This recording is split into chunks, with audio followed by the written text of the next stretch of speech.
Hello दोस्तों, नमस्कार। मैं सुनील एक बार फिर से स्वागत करता हूं आप सब साथियों का अभिनव क्लासेस के इस डिजिटल प्लेटफॉर्म पे।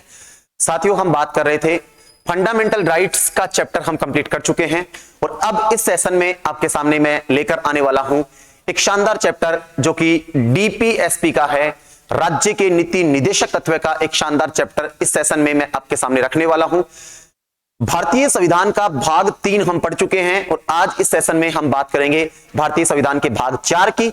और भारतीय संविधान का जो भाग 4 है जो कि राज्य के नीति निदेशक तत्वों से संबंधित है, उसकी चर्चा आज हम करने वाले हैं। दोस्तों ध्यान दीजिए, राज्य के नीति निदेशक तत्व, ये लीजिए दोस्तों, इसकी बात आज हम करेंगे। हिंदी में चैप्टर का नाम है राज्य के नीति निदेशक तत्व। साथियों याद रखिएगा, इसको इंग्लिश में बोलते हैं डीपीएसपी। क्या बोलते हैं? डीपीएसपी। डीपीएसपी बोले तो directive principles of state policy. क्या बात कर रहा हूं साथियों? Directive principles of state policy, राज्य के नीति निदेशक तत्व। साथियों, इसमें जो राज्य शब्द लगाया गया है वो बहुत सोच समझ के काम में लिया गया है। संविधान निर्माताओं ने बहुत सोच समझ के यहां पे राज्य के शब्द लिखा है, वरना डायरेक्ट भी लिख सकते थे, डायरेक्टिव प्रिंसिपल्स अर्थात नीति निदेशक तत्व। लेकिन याद रखिएगा, राज्य के नीति निदेशक तत्व लिखने के पीछे भी यहां एक लॉजिक है। एक्चुअल में क्या है साथियों, नीति निदेशक तत्व जो है इन्हें क्रियान्वित करने का जो दायित्व है वो राज्य सरकारों का है। ये एक तरह से राज्य सरकारों की ड्यूटी है, राज्य सरकारों का दायित्व है, कर्तव्य है कि वो नीति निदेशक तत्वों को लागू करे। तो याद रखना, जो नीति निदेशक तत्व मैं आपके सामने आज रखने वाला हूं वो राज्यों के दायित्व हैं, अर्थात राज्यों को इनका क्रियान्वयन करना होता है। और नीति निदेशक तत्व जो मैं आपके सामने रखूंगा और जो भारतीय संविधान में उल्लेखित हैं, उनको लागू करने का जो उत्तरदायित्व होता है साथियों, वो होता है राज्य सरकार का, न कि केंद्र सरकार का। इसलिए याद रखना, इस टॉपिक का नाम है राज्य के नीति निदेशक तत्व। और याद रहे, इंग्लिश में बोलते हैं directive principles of state policy. याद रखना, इनका उल्लेख जो है, सबसे पहले हम बात करें कि इनका उल्लेख कहां पे है, तो इनका उल्लेख है साथियों भारतीय संविधान के भाग 4 में। ध्यान दीजिएगा, संविधान के भाग 4 में इनका उल्लेख है। अगर बात करें कि भारतीय संविधान में इनका उल्लेख कहां है, तो भारतीय संविधान के भाग 4 जो है, या भाग 4 जो है भारतीय संविधान का, उसका संबंध है राज्य के नीति निदेशक तत्वों से। और अनुच्छेद की बात करें तो याद रखना साथियों, अनुच्छेद हैं 36 से 51 तक। भाग 4 है और अनुच्छेद है 36 से 51। ये जो संबंधित है, ये भारतीय संविधान के भाग 4 और अनुच्छेद 36 से 51 का संबंध जो है वो राज्य के नीति निदेशक तत्वों से है, अर्थात directive principles of state policy से है। याद रखिएगा, मैं लगे हाथ आपको एक बात बता दूं, जो नीति निदेशक तत्व है, जो ये चैप्टर है, याद रखना, नीति निदेशक तत्व राज्य के कर्तव्य हैं, राज्य का दायित्व है।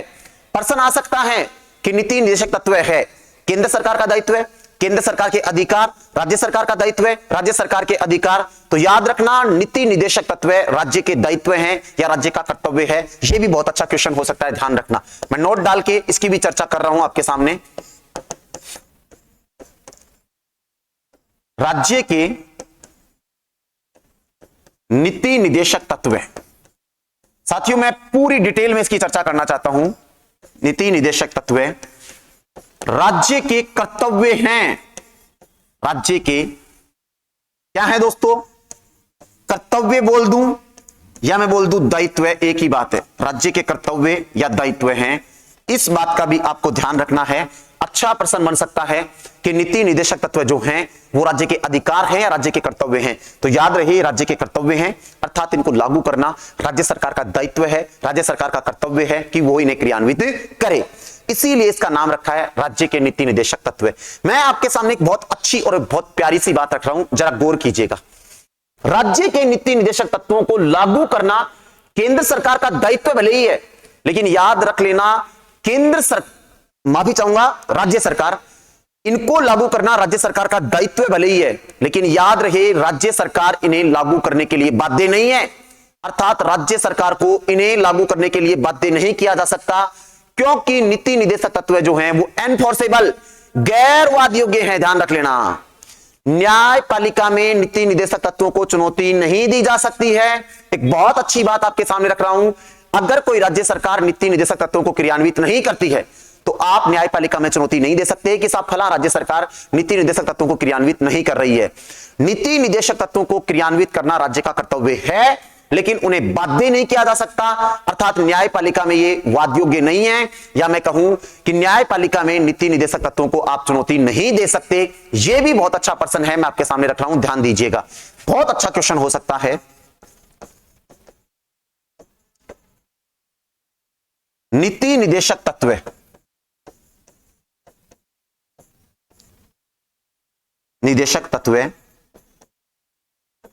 गैर वाद योग्य हैं। कैसे हैं साथियों? गैर वाद योग्य हैं, अर्थात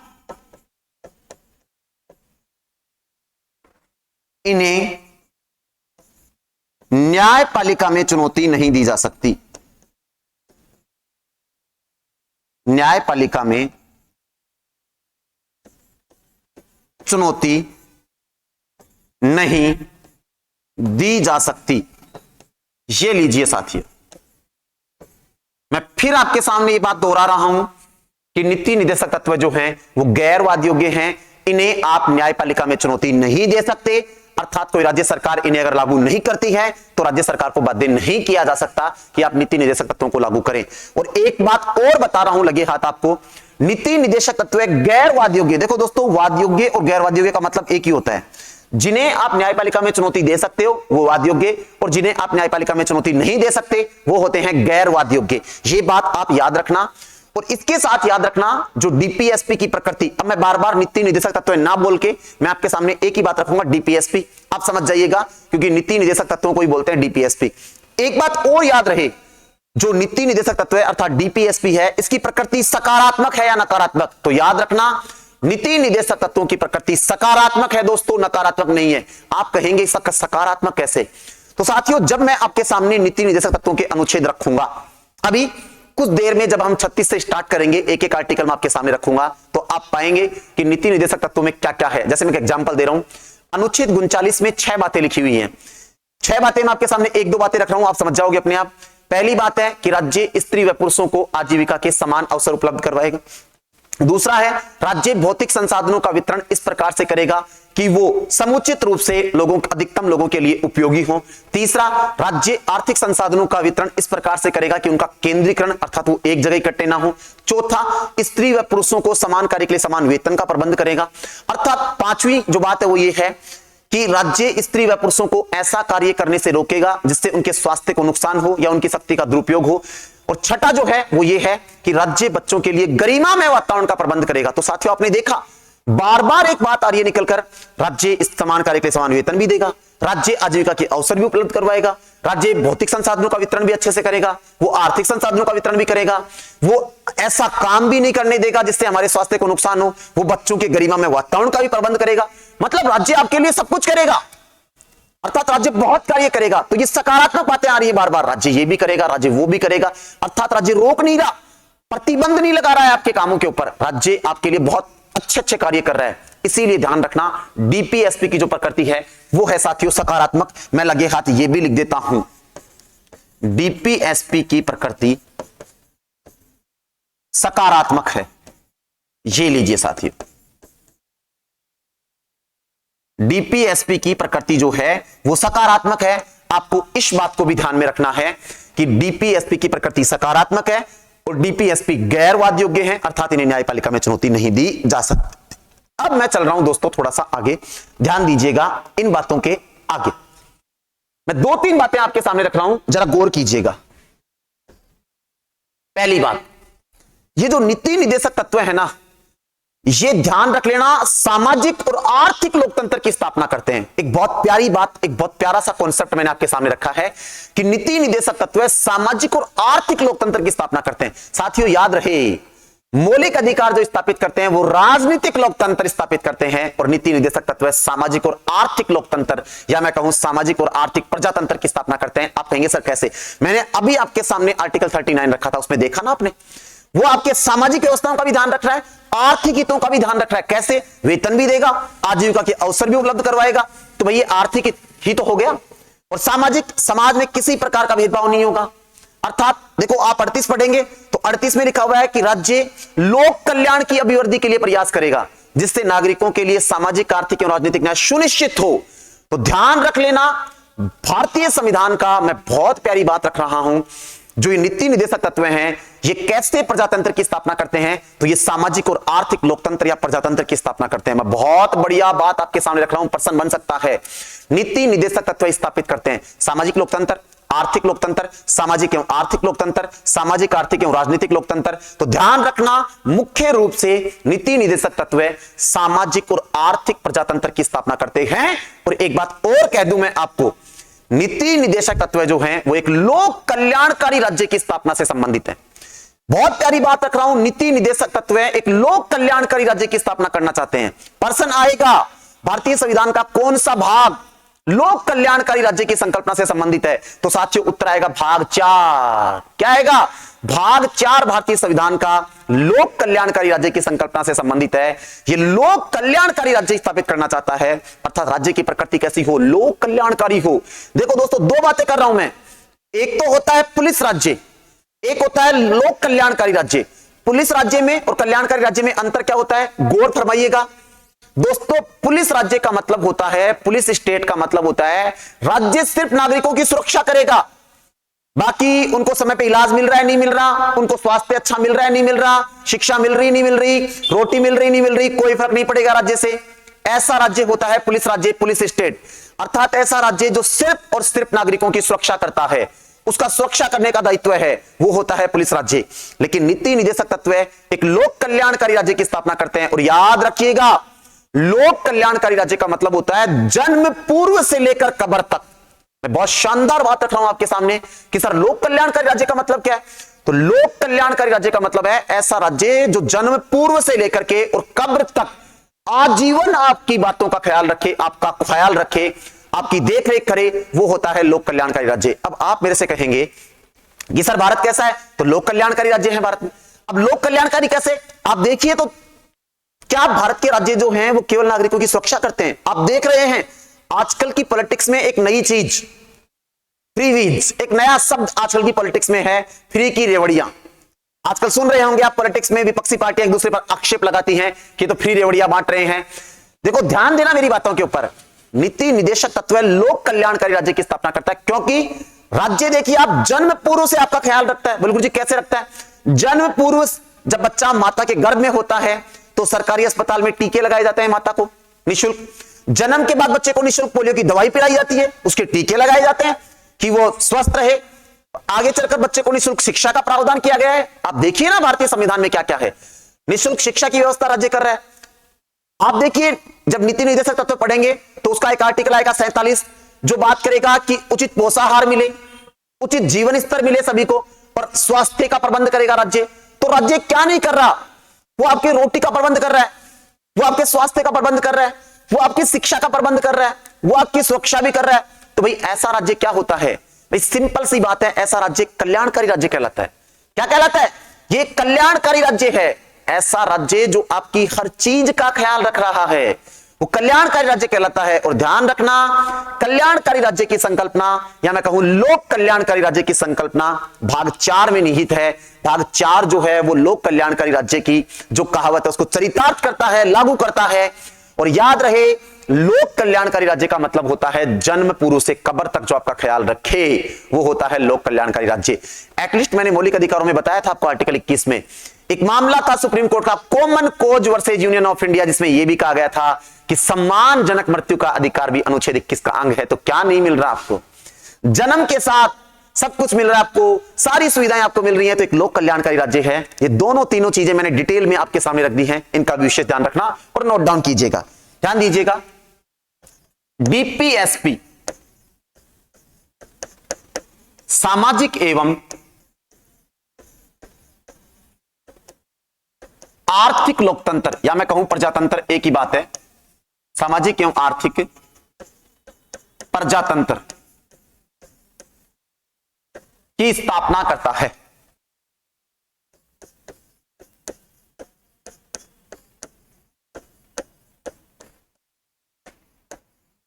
ध्यान दीजिए, नीति निदेशक तत्व जो है वो सामाजिक और आर्थिक प्रजातंत्र की स्थापना करता है। बहुत प्यारा क्वेश्चन है, फिर कह रहा हूं ये बात ध्यान रखना कि ये सामाजिक और आर्थिक प्रजातंत्र या लोकतंत्र की स्थापना करता है नीति निदेशक तत्व। और एक बात, एक संकल्पना मैंने आपके सामने रखी कि डीपीएसपी, लोक कल्याणकारी राज्य,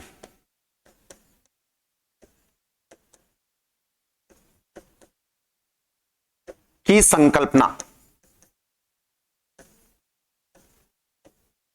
से संबंधित है। लोक कल्याणकारी राज्य की संकल्पना से संबंधित है दोस्तों डीपीएसपी। इस बात का भी ख्याल आपको रखना है कि जो डीपीएसपी है, राज्य के नीति निदेशक तत्व है, वह लोक कल्याणकारी राज्य से संबंधित है। और लोक कल्याणकारी राज्य का मतलब क्या होता है, तो मैं ये भी लिख देता हूं, मैं ये भी आपके सामने लिख देता हूं दोस्तों कि लोक कल्याणकारी राज्य क्या है। क्या होता है लोक कल्याणकारी राज्य, तो मैंने साफ कर दिया है कि जन्म पूर्व से कब्र तक, बस आप इस बात को ध्यान रख लीजिए, जो आपके जन्म पूर्व से लेकर और कब्र तक आपका ख्याल रखता है वो होता है लोक कल्याणकारी राज्य। और एक मैंने रख ही दिया है, पुलिस राज्य होता है जो सिर्फ नागरिकों की सुरक्षा का काम करता है, उसको सुरक्षा देनी है नागरिकों को, बाकी वो जी रहा है, मर रहा है, खा रहा है, पी रहा है, स्वास्थ्य कैसा है नहीं है, शिक्षा मिल रही है नहीं मिल रही, रहने के लिए मकान है नहीं है, कोई फर्क नहीं पड़ता पुलिस राज्य को इससे। लोक कल्याणकारी राज्य को इन चीजों से फर्क पड़ता है, ये बात आप ध्यान रखना दोस्तों। ये दोनों चीजें नीति निदेशक तत्वों में निहित हैं, एक तो लोक कल्याणकारी राज्य की स्थापना और एक आपको ध्यान रखना है कि सामाजिक और आर्थिक प्रजातंत्र की स्थापना करता है। अब मैं आपके सामने जो कॉन्सेप्ट रख रहा हूं उसको आप जरा ठीक से समझिएगा ध्यान से। नेक्स्ट, एक प्रश्न आता है सिंपली कि सर नीति निदेशक तत्व का प्रावधान भारत ने कहां से लिया है, और इसके लिए अक्सर अपन पढ़ लेते हैं आयरलैंड से, जो हम सही पढ़ते हैं, कोई दिक्कत नहीं है। लेकिन मैं यहां से दो चार कॉन्सेप्ट खोल रहा हूं और दो तीन अच्छे अच्छे कॉन्सेप्ट आपके सामने रख रहा हूं, जरा गौर कीजिएगा। नीति निदेशक तत्व जो हैं, ये बात सत्य है कि इस नीति निदेशक तत्व का जो प्रावधान है ये साथियों भारत ने आयरलैंड से ही लिया है, बिल्कुल सही है। लेकिन एक बात याद रखना, नीति निदेशक तत्व पूर्ण रूप से सारे के सारे नीति निदेशक तत्व आयरलैंड से नहीं है। नीति निदेशक तत्व का प्रावधान भारत ने मूल रूप से आयरलैंड से लिया है, ये बात सही है, कोई दिक्कत नहीं है। लेकिन एक बात याद रहे, सारे के सारे 36 से लेकर 51 तक जो सारे नीति निदेशक तत्व हैं, ये सारे के सारे आयरलैंड से नहीं है साथियों, ध्यान रख लेना। कुछ नीति निदेशक तत्व एक फ्री सिटी ऑफ डेंजिंग नाम से है राज्य, वहां से भी हैं, कुछ चाइना से भी हैं, कुछ कनाडा से भी हैं। आपको सुनकर ताज्जुब हो सकता है, सुनकर ताज्जुब हो सकता है कि सर आप क्या बोल रहे हो, सही बात बोल रहा हूं साथियों। मैं पूर्ण रूप से नीति निदेशक तत्व भारत ने आयरलैंड से नहीं लिए। हालांकि लगे हाथ एक बात और बताऊं, नीति निदेशक तत्व आयरलैंड में भी मूल रूप से नहीं थे, आयरलैंड ने स्पेन से अपनाए थे। नीति निदेशक तत्व का कॉन्सेप्ट आयरलैंड ने स्पेन से अपनाया था, यह बात आप याद रखना। भारत ने मूल रूप से नीति निदेशक तत्व का कॉन्सेप्ट आयरलैंड से अपनाया, सत्य है। लेकिन यह बात मत कह देना कि नीति निदेशक तत्व संपूर्ण रूप से ही आयरलैंड से है, ना जी ना। कुछ नीति निदेशक तत्व ही आयरलैंड से हैं, बाकी कुछ फ्री सिटी ऑफ डेंजिंग नाम से है एक राज्य, वहां से हैं, कुछ कनाडा से भी हैं, कुछ चाइना से भी हैं। आपकी जानकारी के लिए बता दूं मैं आपको, और एक विशेष बात आपके सामने रख रहा हूं और ध्यान में रखिएगा कि नीति निदेशक तत्व जो है ना, इन्हें संविधान में जोड़ा जाए। देखो दो प्रकार की चीजें होती है बेटा, एक तो संविधान में जिनको जोड़ा गया, एक व्यवहार में जिनको अपनाया। जैसे एग्जांपल के लिए न्यायिक पुनरावलोकन भारत के संविधान में नहीं है, लेकिन व्यवहार में हमने इसको अमेरिका से अपना रखा है। तो नीति निदेशक तत्व को संविधान में जोड़ा जाए और ये गैर वाद योग्य होंगे, ये प्रावधान भारत ने आयरलैंड से लिए हैं। मेरी बात को ठीक से समझिएगा, अगर किसी दिन प्रश्न ऐसे आ गया तो समस्या खड़ी हो जाएगी। नीति निदेशक तत्व गैर वाद योग्य हैं, ये बात सत्य है, लेकिन नीति निदेशक तत्व गैर वाद योग्य ही होंगे, अर्थात इन्हें न्यायपालिका में चुनौती नहीं दी जाएगी। यह प्रावधान भी भारत ने आयरलैंड से लिया है। मैं बड़ी प्यारी बात आपके सामने रख रहा हूं, दिखने में छोटी लग रही है लेकिन बहुत प्यारी बात आपके सामने रख रहा हूं, ध्यान दीजिएगा कि नीति निदेशक तत्व जो हैं वो गैर वाद योग्य होंगे, अर्थात इन्हें न्यायपालिका में चुनौती नहीं दी जाएगी। यह प्रावधान भारत ने आयरलैंड से लिया है। और नीति निदेशक तत्वों को संविधान में जोड़ा जाए, यह प्रावधान भारत ने आयरलैंड से लिया है। और कुछ नीति निदेशक तत्व आयरलैंड से लिए हैं, लेकिन संपूर्ण नीति निदेशक तत्व का प्रावधान भारत ने आयरलैंड से नहीं लिया, यह बात आपको याद रखनी है। और नीति निदेशक तत्व मूल रूप से आयरलैंड में भी नहीं थे, मूल रूप से आयरलैंड ने भी स्पेन से लिए थे। कहां से लिए थे दोस्तों? स्पेन से लिए थे। यह बात आपको बड़े ही ध्यान से संभाल के रखनी है, यह बहुत अच्छा क्वेश्चन आपके सामने हो सकता है। अब मैं आपके सामने एक छोटी सी चर्चा और कर रहा हूं, फिर इसका बेसिक अपना लगभग मान के चल रहा हूं कि कंप्लीट हो जाएगा। ध्यान दीजिएगा, आज हम जो टॉपिक का नाम पढ़ते हैं ना, राज्य के नीति निदेशक तत्व, संविधान सभा में एक मेंबर हुआ करते थे जिनका नाम था एचवी कामत। बार बार नाम आ रहा है, आप देख रहे हो। अनुच्छेद 19 में कामत साहब का नाम आया, अनुच्छेद 21 में कामत साहब का नाम आया, अनुच्छेद 31 में कामत साहब का नाम आया। आप देखते जा रहे हैं साथियों, आप देखते जा रहे हैं। मैं आपको बता रहा हूं, एचवी कामत का बार बार नाम आ रहा है। एचवी कामत ने कहा था कि नीति निदेशक तत्वों में निदेशक के स्थान पर, किसके स्थान पर? राज्य के नीति निदेशक में निदेशक शब्द के स्थान पर क्या जोड़ दीजिए? मौलिक शब्द जोड़ दीजिए। यह प्रावधान भी एचवी कामत ने रखा था कि इसका नाम होना चाहिए राज्य के नीति मौलिक तत्व, न कि राज्य के नीति निदेशक तत्व। लेकिन एचवी कामत साहब के इस प्रस्ताव को स्वीकार नहीं किया गया। याद रखना इस बात को, और नोट डाल के लिख रहा हूं, बहुत इंपॉर्टेंट क्वेश्चन है। एचवी कामत ने संविधान सभा में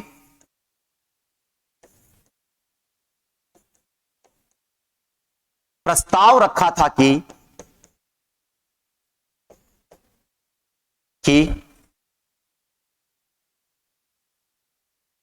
नीति निदेशक तत्वों में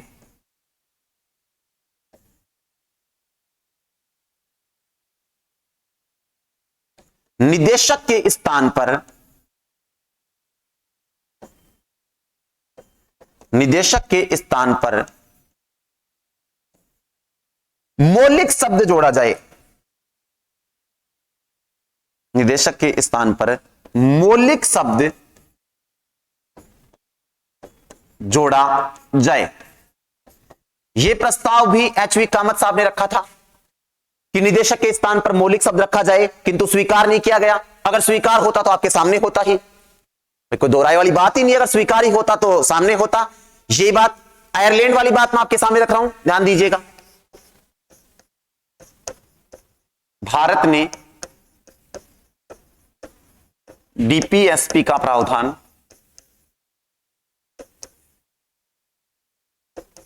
आयरलैंड के संविधान से ग्रहण किया। आयरलैंड से ग्रहण किया एवं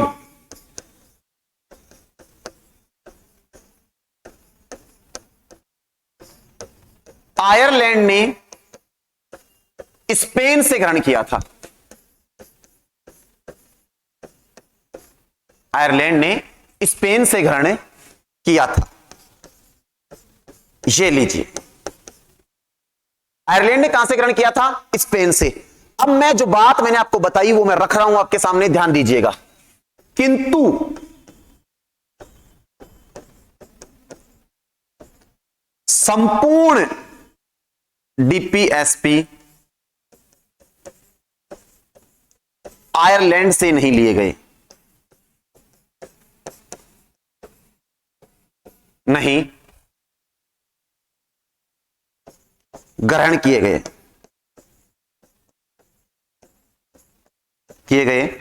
बल्कि कुछ डीपीएसपी एवं, ये बात याद रखना आप, कुछ डीपीएसपी एवं डीपीएसपी को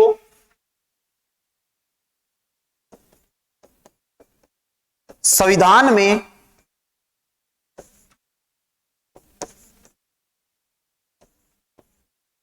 जोड़ने का प्रस्ताव तथा ये गैरवाद योग्य होंगे, तथा ये गैरवाद योग्य होंगे, गैरवाद योग्य होंगे। यह प्रावधान भारत ने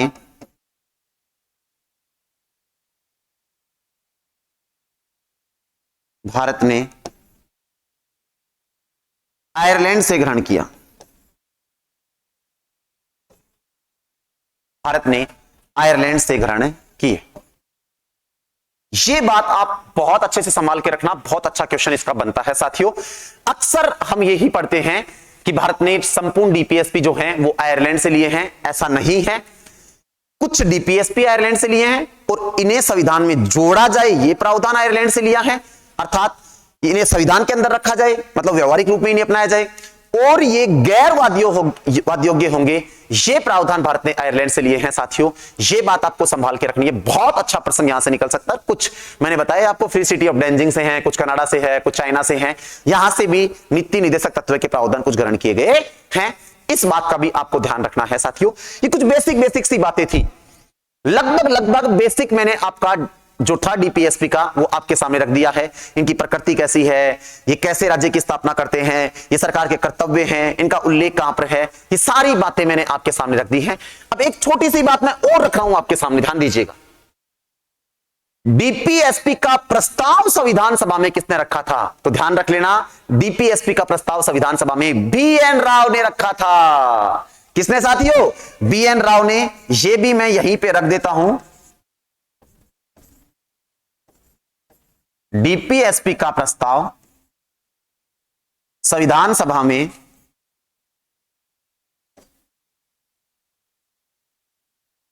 बीएन राव, बहुत जाने माने विधि के विद्वान, अंतर्राष्ट्रीय न्यायालय में भारत की तरफ से नेतृत्व भी किया था।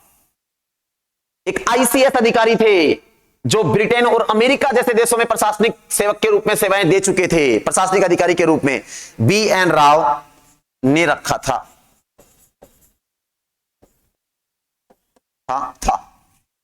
संविधान सभा में डॉक्टर भीमराव अंबेडकर से काफी क्लोज थे बीएन राव, क्योंकि संवैधानिक सलाहकार थे, कॉन्स्टिट्यूशनल एडवाइजर इनको अपॉइंट किया गया था बीएन राव को। और याद रहे, बीएन राव संविधान सभा के सदस्य नहीं थे, ये संवैधानिक सलाहकार थे, लेकिन ये संविधान सभा के सदस्य नहीं थे। अक्सर ऐसे प्रश्न बच्चों को कंफ्यूज कर देते हैं। हमें ऐसा लगता है कि बीएन राव संवैधानिक सलाहकार थे तो ये संविधान सभा के सदस्य भी होंगे ही। जी नहीं साथियों, ये संवैधानिक सलाहकार थे लेकिन संविधान सभा के सदस्य नहीं थे। इनको संवैधानिक सलाहकार सिर्फ इसीलिए अपॉइंट किया गया था, एक तो विधि का अच्छा ज्ञान था, एक प्रशासनिक अधिकारी के रूप में सेवाएं दे चुके थे अमेरिका और ब्रिटेन जैसे देशों में, जो काफी पुराने देश थे। अमेरिका तो दुनिया का सबसे पुराना लोकतंत्र आप जानते ही हैं, और सबसे पहला लिखित संविधान अमेरिका ने बनाया था।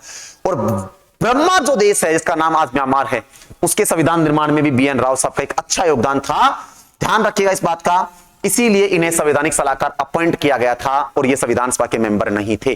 साथियों, ये थी डीपीएसपी की कुछ बेसिक चर्चाएं, कुछ ऐसी बेसिक चर्चाएं जो मैं मान के चल रहा हूं कि अगर आप इन बेसिक चर्चाओं को पढ़ लेते हैं तो आप डीपीएसपी के चैप्टर को अच्छे से कवर अप कर पाएंगे। साथियों, दो बातें होती हैं। अगर आप ये सोच रहे हैं कि डायरेक्ट आर्टिकल 36 से पढ़ा जाए,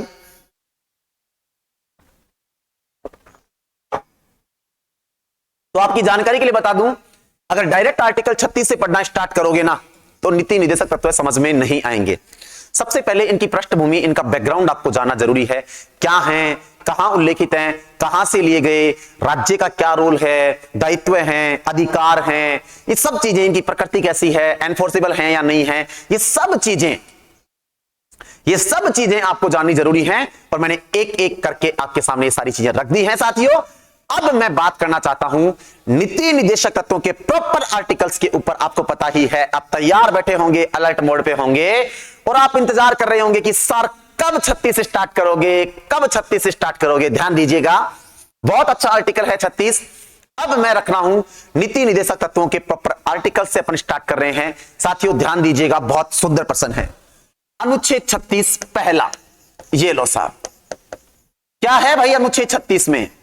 जैसे ही बोलूंगा क्या है, आपके दिमाग में एक बिजली कौंधेगी और बिजली की रफ्तार से एक प्रश्न आएगा कि ऐसा कैसे हो सकता है सर। बिजली की रफ्तार से क्वेश्चन दिमाग में आएगा और देखना आएगा क्या है भाई 36 में। मैं बोल रहा हूं राज्य की परिभाषा। अरे क्या है 36 में? राज्य की परिभाषा है साहब 36 में। ये लो राज्य की परिभाषा। क्या है राज्य की परिभाषा? साथियों, कौंधी ना बिजली, दौड़ा ना प्रसन्न रफ्तार से, दिमाग में उथल पुथल मची होगी कि सर जब आपने मौलिक अधिकार स्टार्ट किए थे और जब पहला अनुच्छेद बताया था 12, तब भी आपने यही कहा था कि अनुच्छेद 12 में है राज्य की परिभाषा। तो सर फिर आप ये बता दीजिए, जब 12 में भी राज्य की परिभाषा है और 36 में भी राज्य की परिभाषा है, तो फिर अगर प्रश्न परीक्षा में आ जाए कि राज्य की परिभाषा का उल्लेख और दोनों ऑप्शन में आ जाएं अनुच्छेद 12 और 36, मैं एग्जाम्पल दे रहा हूं आपके सामने। प्रश्न मान लीजिए यह है राज्य की परिभाषा उल्लेखित है और पहला ऑप्शन आ रहा है, मैं क्वेश्चन बना रहा हूं आपके सामने, अनुच्छेद 12, दूसरा ऑप्शन आ रहा है 36, तीसरा ऑप्शन आ रहा है 37 और चौथा ऑप्शन आ रहा है 13। साथियों ऐसी परिस्थिति में आपको पिक करना है आर्टिकल 12। क्या पिक करना है? 12। अब आप मेरे से कहेंगे कि सर 12 में भी राज्य की परिभाषा, 36 में भी राज्य की परिभाषा, तो 12 ही क्यों दें, 36 दें तो गलत हो जाएगा क्या? जी गलत हो जाएगा।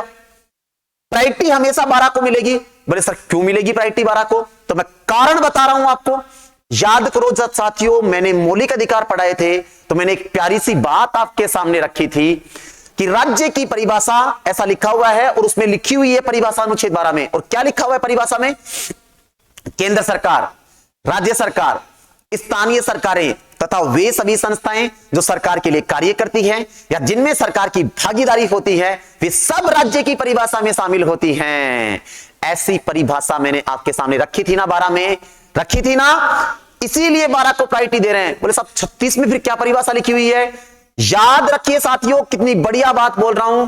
36 में सिर्फ यह लिखा हुआ है राज्य की परिभाषा और उसके आगे जो लिखा हुआ है वो क्या है?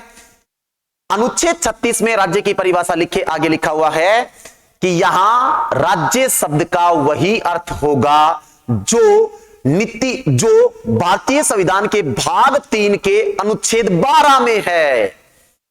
साथियों रिपीटेशन कर रखा है।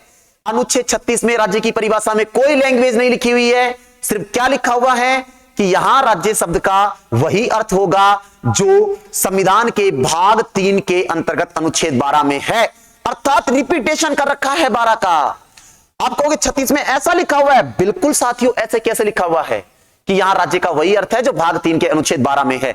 इसीलिए प्रॉपर डेफिनेशन राज्य की जो है वो अनुच्छेद 12 में है और प्रायोरिटी भी हमें देनी है। तो साथियों वो किसको देनी है? वो साथियों अनुच्छेद 12 को देनी है। लेकिन अगर साथियों प्रश्न ऐसे आए और ऑप्शन आए 12 ए और अगला ऑप्शन आए ए व ब दोनों, तो क्या करोगे?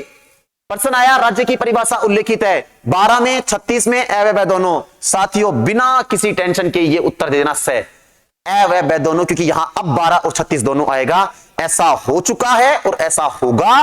दिमाग में उथल पुथल नहीं मचानी है। कॉन्सेप्ट आपके बिल्कुल कवर होने चाहिए। मैंने बिल्कुल क्लीन एंड नीट तरीके से आपके सामने रख दिया है। अनुच्छेद 12 जो है उसमें लिखी हुई है राज्य की परिभाषा, लेकिन 36 में सिर्फ लिखा है राज्य की परिभाषा और आगे लिखा कि यहां राज्य शब्द का वही अर्थ होगा जो भाग 3 के अनुच्छेद 12 में है। इसलिए 36 एक तरह से 12 का रिपीटेशन है दोस्तों, सिर्फ और सिर्फ रिपीटेशन है, रिपीट किया गया है 12 को 36 में। इसीलिए ध्यान रखना यहां आर्टिकल 12 को प्रेफरेंस मिलेगा। मैं लिख रहा हूं दोस्तों 36 की लैंग्वेज, राज्य की परिभाषा, फिर क्या लिखा हुआ है? यहां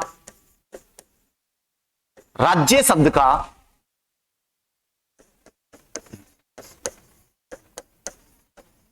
वही अर्थ होगा जो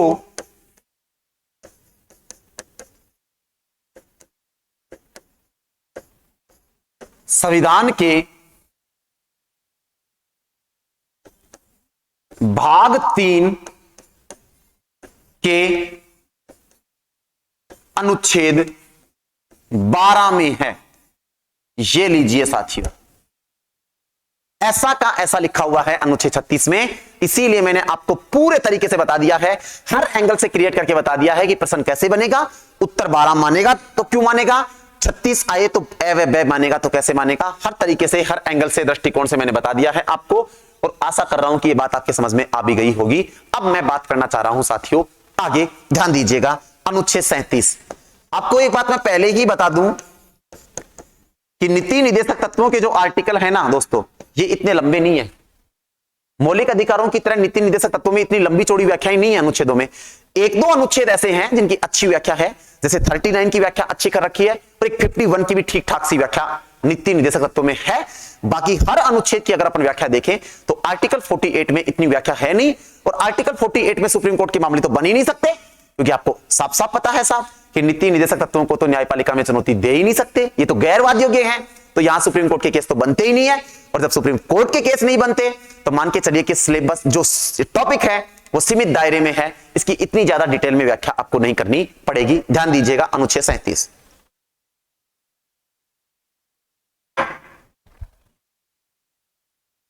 क्या कहता है, ध्यान दीजिएगा।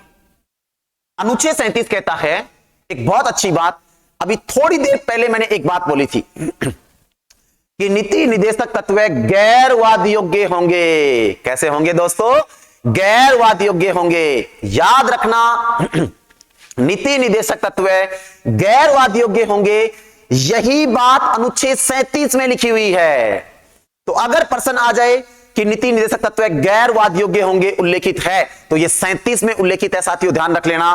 साफ लिखा हुआ है कि नीति निर्देशक तत्व, शॉर्टकट में लिख रहा हूं डीपीएसपी, गैर वादयोग्य होंगे।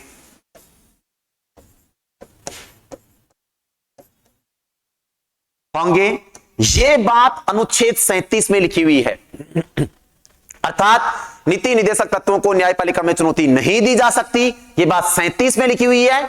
और 37 में इसी के साथ एक लैंग्वेज और है साथियों, और वो क्या है कि नीति निर्देशक तत्व गैर वादयोग्य तो नहीं होंगे, गैर वादयोग्य तो नहीं होंगे, वादयोग्य तो नहीं होंगे, अर्थात माफी चाहूंगा, वादयोग्य तो नहीं होंगे अर्थात गैर वादयोग्य होंगे।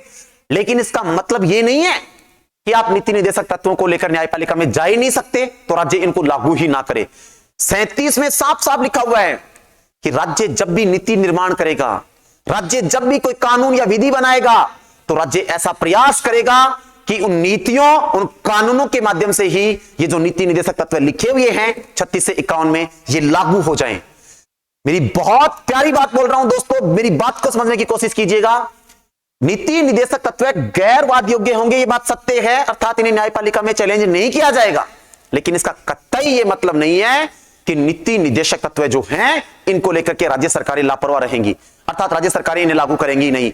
साफ साफ 37 में लिखा हुआ है कि राज्य सरकारें जो होंगी वो नियम अर्थात विधि, नियम, कानून, विधि जो भी है, कानून या विधि बनाते समय नीति निर्देशक तत्वों को क्रियान्वित करेंगी, अर्थात वो विधियां ही इस प्रकार से बनेंगी कि उन विधियों के माध्यम से ही ये नीति निर्देशक तत्व लागू हो जाएं। अर्थात जब भी सरकार कानून बनाएगी, राज्य सरकार, तो वो इस प्रकार से बनाएगी कि उन कानूनों, उन विधियों के माध्यम से ही ये जो 36 और 51 में नीति निर्देशक तत्व लिखे हुए हैं ये क्रियान्वित हो जाएं, लागू हो। ऐसा भी 37 में लिखा हुआ है, ध्यान रखना। चलिए, वादयोग्य होंगे किंतु राज्य नीति अर्थात नीति बनाते समय,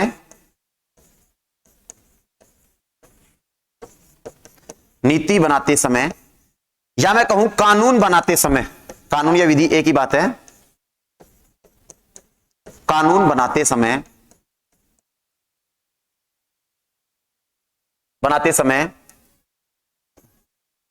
डीपीएसपी को, कानून बनाते समय डीपीएसपी को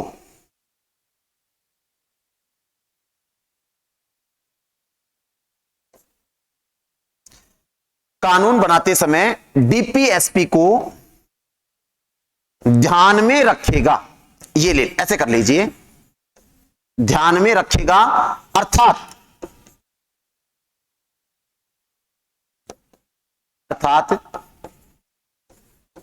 विधियों के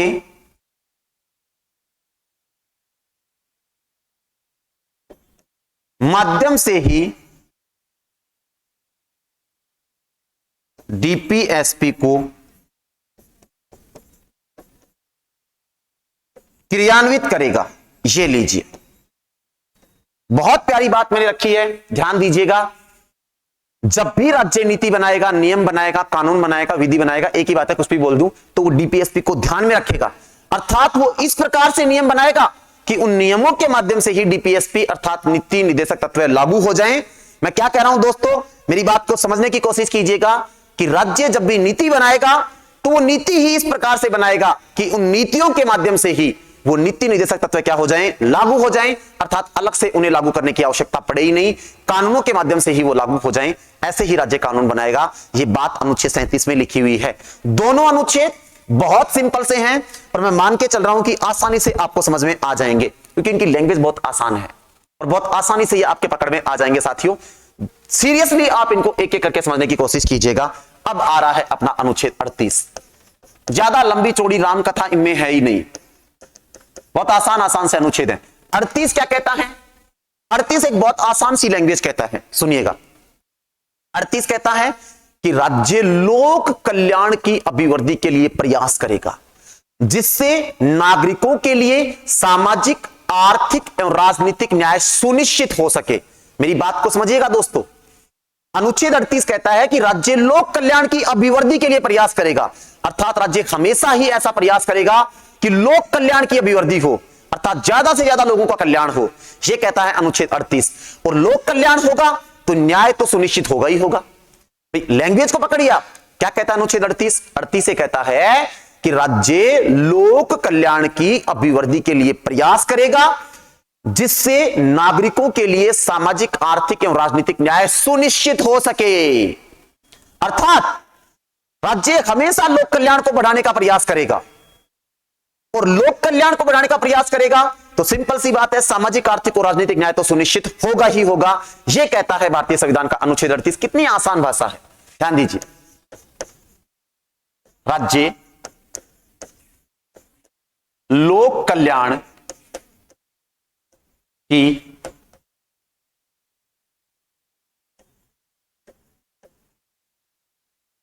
अभिवृद्धि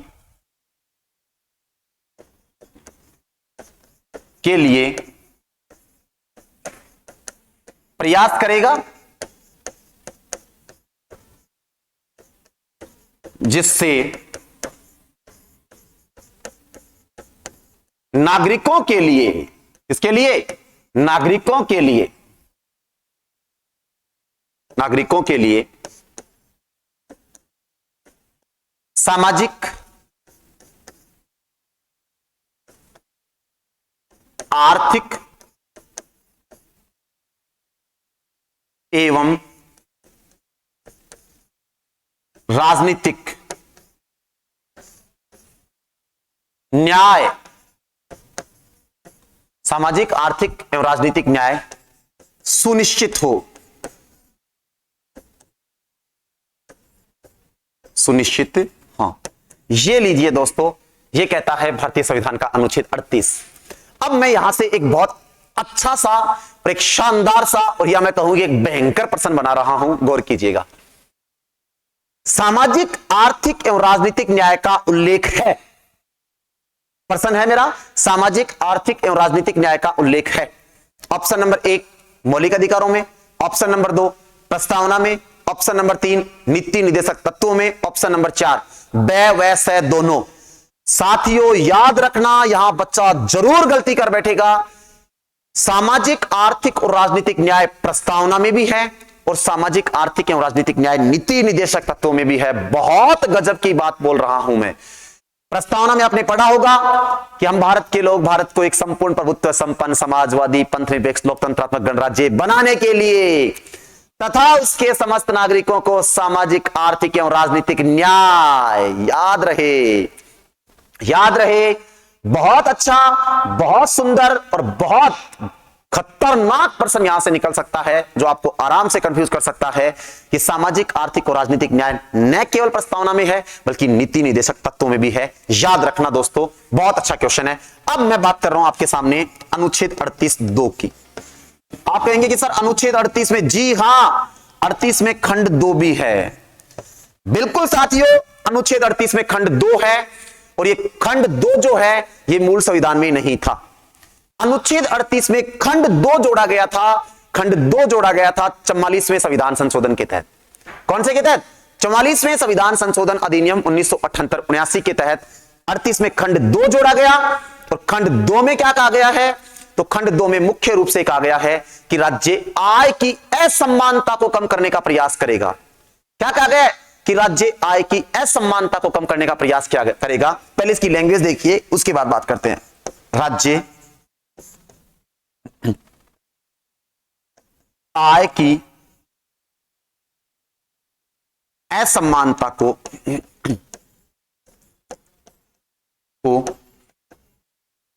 कम करने का प्रयास करेगा। और याद रहे दोस्तों, इसकी बात को मैं समझाऊं, मैं एक्सप्लेन, इसकी लैंग्वेज आपके सामने एक्सप्लेन करूं, उससे पहले मैं लगे हाथ ही लिख रहा हूं। यह, या मैं सीधा ही लिखूं, अनुच्छेद 38 में जो खंड 2 है, 44वें संविधान संशोधन अधिनियम 1978 79 के तहत जोड़ा गया। ये लीजिए, अब मैं समझाता हूं आपको इसकी लैंग्वेज क्या कहना चाह रहा है। ये आर्टिकल 38(2) कि राज्य आय की असमानता को कम करने का प्रयास करेगा। इसका मतलब साथियों, इसकी जो मूल भावना है वो आप समझने की कोशिश कीजिएगा क्या है। साथियों, इसकी मूल भावना यह है कि राज्य ऐसा प्रयास करेगा कि राज्य में ऐसा न हो कि एक व्यक्ति तो बहुत अमीर हो गया है और एक बहुत गरीब हो गया है, अर्थात लोगों की जो इनकम है उसके बीच ज्यादा बड़ा डिफरेंस क्रिएट नहीं होना चाहिए। इतना डिफरेंस नहीं होना चाहिए लोगों के इनकम के बीच कि उनमें एक दूसरे के प्रति द्वेष की भावना डेवलप हो जाए। तो राज्य आय की असमानता जो है उसको कम करने का प्रयास करेगा, अर्थात ज्यादा फासला ना हो लोगों की इनकम में। अब इसका मतलब यह भी नहीं है कि राज्य एक आईएएस का वेतन और एक पुलिस कांस्टेबल का वेतन बराबर कर देगा। बात को समझना, एक सरकारी नौकरी का वेतन एक मजदूर का वेतन बराबर कर देगा, इसका कतई ये मतलब नहीं है दोस्तों। इसका मूल मतलब, क्या मैं कहूं, इस आर्टिकल की 38(2) को जोड़ने के पीछे जो मूल भावना थी ना, वो मूल भावना ये थी कि ऐसा होगा, राज्य ऐसा प्रयास करेगा कि राज्य में कोई व्यक्ति ज्यादा अमीर ना हो और कोई इतना भी गरीब ना हो कि वो अपनी प्राथमिक आवश्यकताओं की पूर्ति ना कर सके। अर्थात अपनी प्राथमिक आवश्यकताओं की पूर्ति सभी व्यक्ति आसानी से कर पाए, एक सम्मानजनक जीवन सभी व्यक्ति जी पाए, एक गरिमा के साथ, एक सम्मान के साथ, एक डिग्निटी के साथ आप समाज में रह पाए। राज्य ऐसा प्रयास करेगा कि आय की असमानता ज्यादा न बढ़े, ज्यादा डिफरेंस लोगों के इनकम में ना हो, एक ठीक सा, एक मध्यम सा प्रयास, एक मध्यम सी स्थिति राज्य पैदा करेगा जिससे ज्यादा डिफरेंस क्रिएट ना हो। इसकी मूल भावना साथियों ये है, और ये है भारतीय संविधान का अनुच्छेद 38। साथियों, बहुत सुंदर आर्टिकल है, बहुत सुंदर व्याख्या है इसमें, बहुत सुंदर व्याख्या है।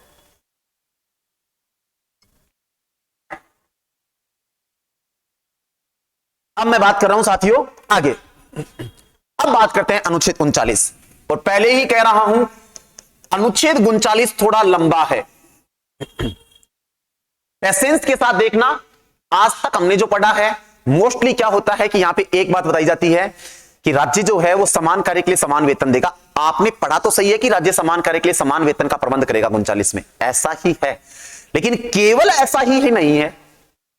39 में समान कार्य के लिए समान वेतन तो है, लेकिन केवल समान कार्य के लिए समान वेतन ही नहीं है। यहां 6 बातें हैं। और साथियों में एक बात कहूं आपको, एक बार आरएस प्रीलिम्स में यहां से एक बहुत तगड़ा प्रश्न पुटअप हुआ था, सीक्वेंस पूछ लिया था कि यह बात कौन से नंबर पे है। मैं आर्टिकल 39 की 6 की 6 बातें आपके सामने न केवल रख रहा हूं, बल्कि उसी सीक्वेंस में रख रहा हूं जिस सीक्वेंस में ये भारतीय संविधान में लिखी हुई है। साथियों, जिस सीक्वेंस में ये 6 बातें भारतीय संविधान में लिखी हुई हैं, मैं ये 6 बातें साथियों आपके सामने उसी सीक्वेंस में रखने वाला हूं। पेशेंस के साथ देखने की कोशिश कीजिएगा क्या है। पहली बात, एक बार सुनिएगा, बड़े ही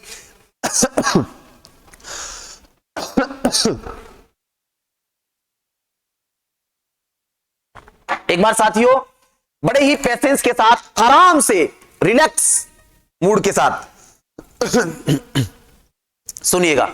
ज्यादा लोड लेने की आवश्यकता नहीं है, ज्यादा सोचने की आवश्यकता नहीं है आपको कि सर ये कैसे कवर होगा, आराम से होगा।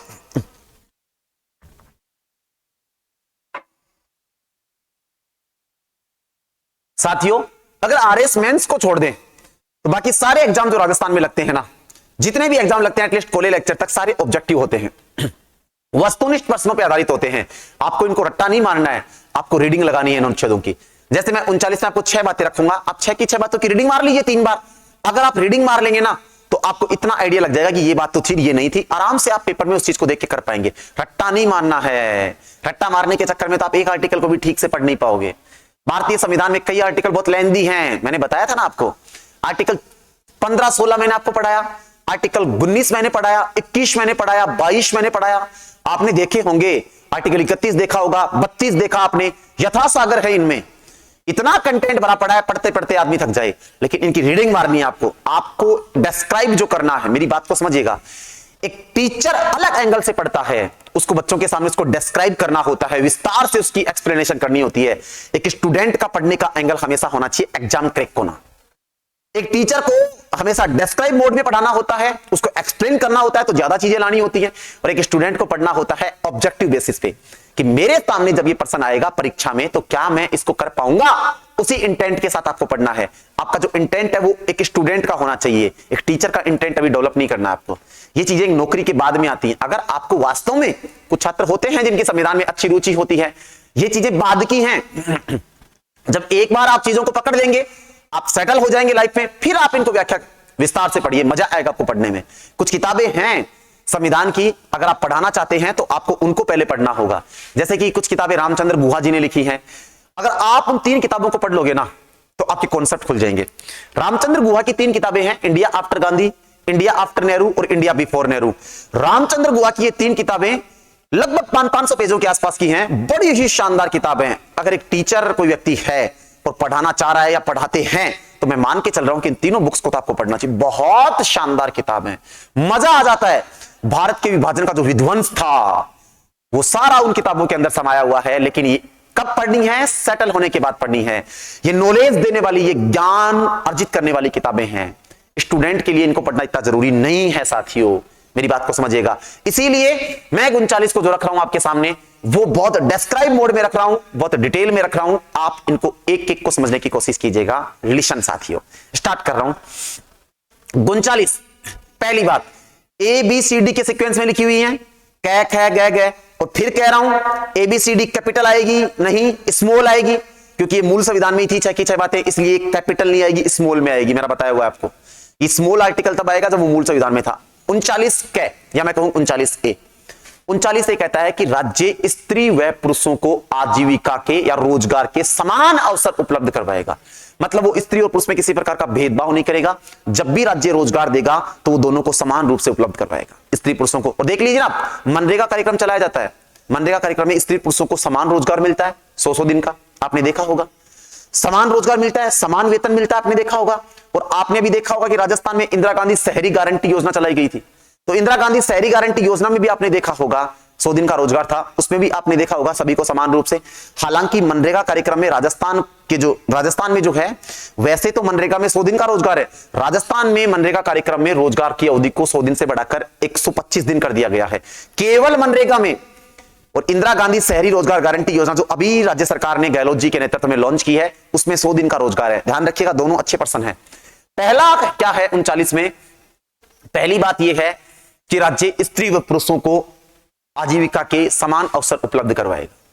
दूसरी बात, राज्य भौतिक संसाधनों का वितरण इस प्रकार से करेगा। भौतिक संसाधन लिखा हुआ है कि राज्य भौतिक संसाधनों का वितरण इस प्रकार से करेगा कि वो अधिकतम लोगों के लिए उपयोगी हो, अर्थात वो समुचित लोगों का कल्याण कर सके। ये लिखा हुआ है 39 में। दूसरी बात, तीसरी बात लिखी हुई है कि राज्य आर्थिक संसाधनों का वितरण इस प्रकार से करेगा कि उनका केंद्रीकरण न हो। मैं केंद्रीकरण बोल रहा हूं, विकेंद्रीकरण नहीं बोल रहा हूं, केंद्रीकरण। इंग्लिश में बोलते हैं सेंट्रलाइजेशन। अर्थात आर्थिक संसाधनों का इस प्रकार बांटेगा कि वो एक जगह इकट्ठे न हो जाएं। केंद्रीकरण का मतलब होता है एक जगह इकट्ठे होना, और विकेंद्रीकरण का मतलब होता है डिसेंट्रलाइज होना, बिखेर देना चीजों को। ये होता है डिसेंट्रलाइजेशन। तो तीसरी बात यही है कि राज्य आर्थिक संसाधनों का वितरण इस प्रकार से करेगा कि उनका केंद्रीकरण न हो, वो इकट्ठे न हो। चौथी बात क्या है? चौथा है राज्य समान कार्य के लिए समान वेतन का प्रबंध करेगा। RS विलियम्स में प्रश्न यही आया था दोस्तों। 39D में है या 39 में है, समान कार्य के लिए समान वेतन का प्रबंध करेगा। साथियों ध्यान रख लेना। अब मैं बात कर रहा हूं पांचवी बात। पांचवी बात जो ई में है वो लिखी हुई है दोस्तों कि राज्य जो है वह स्त्री और पुरुषों को ऐसा कार्य करने से रोकेगा जो उनके स्वास्थ्य को नुकसान पहुंचाए और जिससे उनकी शक्ति का दुरुपयोग हो। अर्थात राज्य कभी भी स्त्री और पुरुष दोनों कोई ऐसा काम नहीं करने देगा जिस काम को करने से उनके स्वास्थ्य को नुकसान हो रहा है या उनकी शक्ति का दुरुपयोग हो रहा है, अर्थात जबरदस्ती ज्यादा ताकत लगानी पड़ रही है। यह बात पांचवी है। और सुन लीजिएगा, इसी पांचवी में एक बात और लिखी हुई है कि राज्य बालकों की सुकुमार अवस्था का, राज्य बालकों की सुकुमार अवस्था का भी ध्यान रखेगा। अर्थात बच्चों का बचपन, सुकुमार अवस्था, बाल्यावस्था को सुकुमार अवस्था कहते हैं। अरे बाल्यावस्था में खिलौनों की आयु होती है, वो खेलने खाने की उम्र होती है। तो बोले राज्य बच्चों की सुकुमार अवस्था को भी ध्यान में रखेगा, अर्थात उनके लिए सब प्रबंध करेगा। ऐसा ना हो कि कोई व्यक्ति के ऊपर इतना बर्डन आ जाए बाल्यावस्था में कि वो कमाने के लिए मजबूर हो जाए। अर्थात उनकी सुकुमार अवस्था, बाल्यावस्था को सुकुमार अवस्था कहते हैं कि राज्य बालकों की सुकुमार अवस्था का ध्यान रखेगा। ये पांचवी बात है। और छठी बात क्या है दोस्तों, तो ठीक से सुनिएगा। छठी बात है, राज्य बच्चों के लिए गरिमा में वातावरण का प्रबंध करेगा। क्या करेगा दोस्तों? राज्य बच्चों के लिए गरिमा में वातावरण का प्रबंध करेगा। साथियों, ये 6 बातें एक एक करके मैंने आपके सामने रखी हैं और अब मैं इनको नोट डाउन कर रहा हूं और आप भी इनको नोट डाउन कीजिएगा। बहुत अच्छा क्वेश्चन यहां से निकलता है। पहली चीज 39A, ध्यान दीजिएगा भाई। 39A, राज्य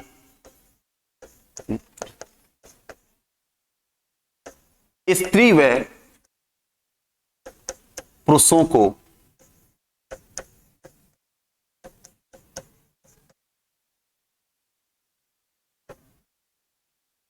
आजीविका के समान अवसर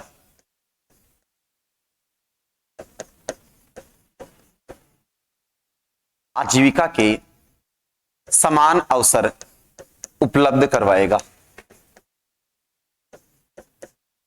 ये लीजिए दोस्तों, कि आजीविका के समान अवसर उपलब्ध करवाएगा। दूसरी बात बी, मैं कैक है भी लिख सकता हूं, कोई दिक्कत नहीं है इसमें। चलिए, राज्य भौतिक संसाधनों का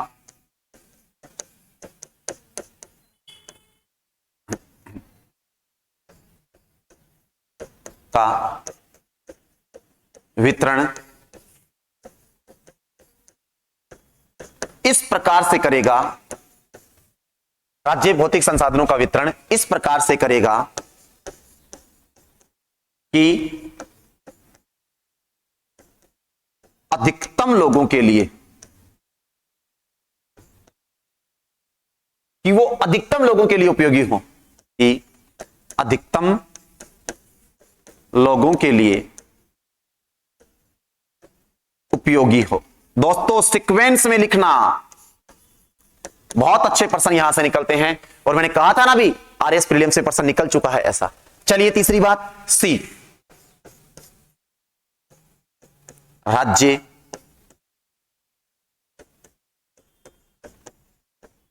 आर्थिक संसाधनों का वितरण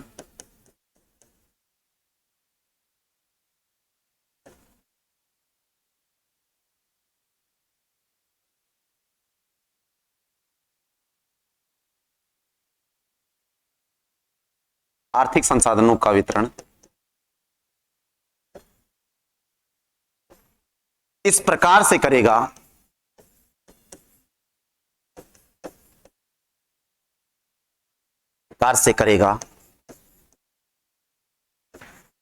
कि उनका केंद्रीकरण न हो। साथियों, मैं केंद्रीकरण लिख रहा हूं, ध्यान देना। यहां बच्चा जल्दबाजी में केंद्रीयकरण लिख देता है। केंद्रीयकरण यह लगा देते हैं अपन द्री के आगे, यह ऐसा कोई शब्द ही नहीं होता है। ये शुद्ध शब्द जो होता है साथियों, ये केंद्रीकरण होता है, ध्यान रख लेना, ना कि केंद्रीकरण, और इंग्लिश में बोलते हैं सेंट्रलाइजेशन। चलिए, चौथी बात डी, समान कार्य के लिए समान वेतन के लिए समान वेतन। शॉर्टकट में ही लिख लीजिए, बिल्कुल ये प्रश्न आया हुआ भी है परीक्षा में, आरएस में। अब बात करते हैं ई की। क्या कहता है ई? तो ई क्या कहता है, ध्यान से सुनिएगा। राज्य स्त्री पुरुषों को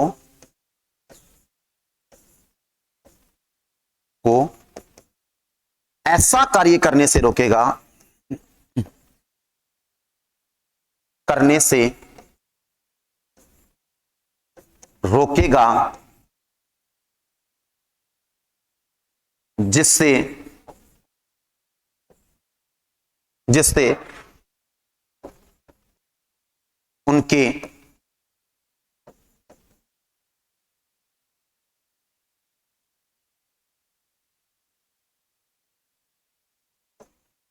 स्वास्थ्य को नुकसान हो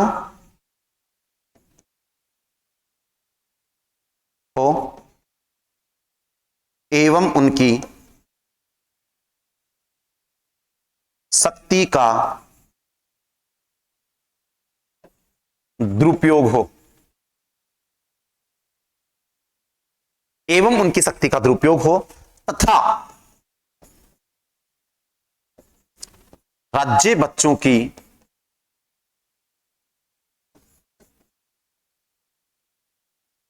सुकुमार अवस्था, यह भी ध्यान रखना भाई,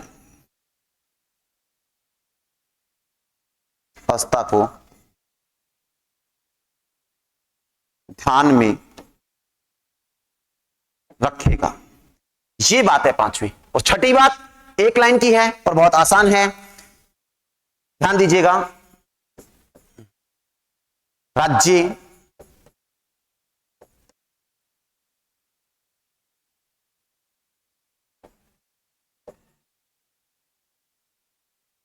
बच्चों के लिए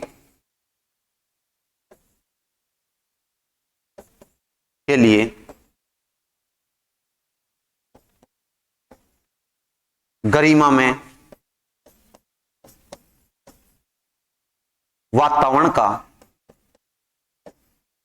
प्रबंध करेगा। ये लीजिए, राज्य बच्चों के लिए गरिमा में वातावरण का प्रबंध करेगा। ये 6 बातें साथियों भारतीय संविधान के अनुच्छेद 39 में है। एक एक बात को आपको संभाल के रखना है। राज्य स्त्री पुरुषों को आजीविका के साधन देगा। राज्य भौतिक संसाधनों का वितरण ऐसे करेगा कि अधिकतम लोगों के लिए उपयोगी हो। राज्य आर्थिक संसाधनों का वितरण करेगा तो ध्यान रखेगा कि उनका केंद्रीकरण न हो, अर्थात वो एक जगह इकट्ठे न हो। राज्य समान कार्य के लिए समान वेतन का प्रबंध करेगा। राज्य स्त्री और पुरुष दोनों को ऐसा कार्य नहीं करने देगा जिससे उनकी शक्ति को दुरुपयोग हो और स्वास्थ्य का नुकसान हो, और बच्चों की सुकुमार अवस्था को भी देखेगा। और लास्ट है, राज्य बच्चों के लिए गरिमा में वातावरण का प्रबंध करेगा। और आप देखते हैं ना साथियों, बच्चों की सुकुमार अवस्था, जब आप बड़े शहरों में जाते हैं तो आप देखते हैं बगीचों वगैरह में झूले वगैरह बच्चों के लिए लगे रहते हैं। आजकल जो कॉलोनियां डेवलप हो रही हैं सिटीज में, जो अच्छे शहरों में कॉलोनियां डेवलप हो रही हैं, एटलीस्ट उन कॉलोनियों में भी बच्चों के लिए अलग से जगह छोड़ी जाती है। पूरी कॉलोनी के अंदर एक जगह होती है जहां गार्डन वगैरह होता है, बच्चों के लिए झूले वगैरह होते हैं, जिससे कि बच्चों का बचपन बच सके, उनकी सुकुमार अवस्था को ध्यान में रखा जा सके। यह है दोस्तों भारतीय संविधान का अनुच्छेद 39। अब मैं आपके सामने जो आर्टिकल रखने वाला हूं ना साथियों, वो रखने वाला हूं, ध्यान रखना, अनुच्छेद 39 कैपिटल ए। ध्यान रखना भाई, 39 कैपिटल ए रख रहा हूं मैं। अभी आप मेरे से सवाल पूछेंगे कि सर अभी तो आया था 39 ए, बेटा वो स्मॉल ए था, वो स्मॉल ए था, मतलब वो मूल संविधान में था। कैपिटल ए का मतलब है ये मूल संविधान में नहीं था। यही तो है भारतीय संविधान की खूबसूरती। अरे यही तो भारतीय संविधान की खूबसूरती है, यही तो संविधान की सुंदरता है। आप देखते हैं, देखो आप क्या सुंदर संविधान डिजाइन किया है संविधान निर्माताओं ने। गर्व होता है हमें इसीलिए हमारे संविधान निर्माताओं पर कि उन्होंने हमें एक बहुत सुंदर संविधान बनाकर दिया है, जिसके तहत हम देश की शासन व्यवस्था को चलता हुआ देखते हैं और गर्व महसूस करते हैं कि हम भारत के नागरिक हैं। चलिए दोस्तों, कैपिटल ए का मतलब है मूल संविधान में नहीं था, बाद में जोड़ा गया। कब जोड़ा गया सुनना, अनुच्छेद 39 ए। तो यह जोड़ा गया, पहले यही बता देता हूं, 42वें संविधान संशोधन अधिनियम, संविधान संशोधन अधिनियम के तहत। अब ज्यादा मेरे को बताने की जरूरत है नहीं, 1976 बार बार बताता आ रहा हूं कि 42वां संविधान संशोधन 76 में हुआ था, लेकिन लागू 3 जनवरी 1977 को हुआ था। तो ध्यान रखना, 42वें संविधान संशोधन अधिनियम 1976 के तहत जोड़ा गया, भाई ये अनुच्छेद, ये लो साहब जोड़ दिया। चलिए क्या जोड़ा गया, बात सुनना क्या थी इसमें, क्या बात थी 39A में, तो सुनिएगा क्या कहता है 39A कैपिटल। मैं रख रहा हूं आपके सामने 39A की लैंग्वेज देखिएगा, निशुल्क न्याय। इसका शीर्षक देखना कितना प्यारा है, निशुल्क न्याय। बहुत सुंदर शीर्षक है इसका, निशुल्क न्याय एवं विधिक सहायता। विधिक का मतलब है साथियों कानूनी। ये लीजिए, अनुच्छेद 39A जो है कैपिटल ए, वो बात करता है निशुल्क न्याय और विधिक सहायता की। अर्थात राज्य नागरिकों के लिए निशुल्क न्याय और विधिक मतलब कानूनी सहायता का प्रबंध करेगा। मतलब उन्हें निशुल्क न्याय उपलब्ध करवाएगा, कानूनी सहायता। अरे कानूनी सहायता का मतलब न्याय हो गया, मतलब किसी भी व्यक्ति के साथ कोई अत्याचार ना हो। अर्थात राज्य नागरिकों के लिए निशुल्क न्याय का प्रबंध करेगा और कानूनी सहायता भी दिलाएगा। अब बच्चों, मैं इसके अंदर बहुत प्यारी प्यारी कुछ बातें आपके सामने रख रहा हूं। अक्सर हम अनुच्छेद 39 को यहां तक पढ़कर ही छोड़ देते हैं। एक बात याद रहे, अनुच्छेद 39A इतना ही नहीं है कि निःशुल्क न्याय और कानूनी सहायता लिख दिया, इसमें बहुत अच्छे प्रश्न बनते हैं। और अभी सेकंड ग्रेड संस्कृत डिपार्टमेंट में बहुत खूबसूरत प्रश्न इस 39A से बना था। ध्यान से सुनिएगा, क्या इतना लिख देने से कि राज्य निःशुल्क न्याय या कानूनी सहायता का प्रबंध करेगा, नागरिकों को निःशुल्क न्याय और कानूनी सहायता मिल जाएगी? ना जी ना, कभी नहीं मिलेगी। बात को समझना, इतना लिख देने से संविधान में कि संविधान में 39A जोड़ा और ये लिख दिया कि निःशुल्क न्याय और कानूनी सहायता तो मिल जाएगी, नहीं मिलेगी। दोस्तों, कौन प्रबंध करेगा कानूनी सहायता, अर्थात कौन उपलब्ध करवाएगा निःशुल्क न्याय और कानूनी सहायता? इसके लिए एक संस्था स्थापित की गई है। ध्यान से सुनना मेरी बात।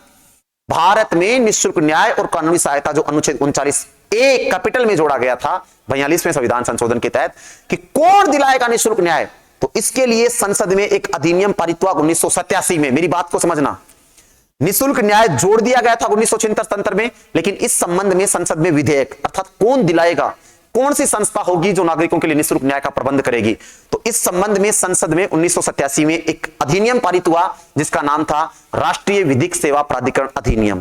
ध्यान से सुनना, राष्ट्रीय विधिक सेवा प्राधिकरण अधिनियम के नाम से 1987 में भारत की संसद ने एक अधिनियम पारित किया और यह प्रावधान किया कि नागरिकों को निःशुल्क न्याय उपलब्ध करवाया जाए। बात को समझना, मैं बहुत गहरी गहरी बातें बताऊंगा, नोट डाल के लिख रहा हूं। अनुच्छेद, सीधा लिख देता हूं, निःशुल्क न्याय एवं कानूनी सहायता के संबंध में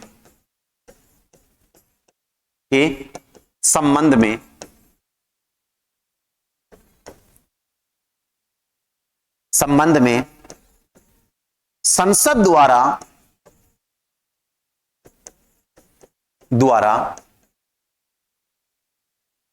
1987 में, बात को समझिएगा, संसद द्वारा 1987 में राष्ट्रीय विधिक सेवा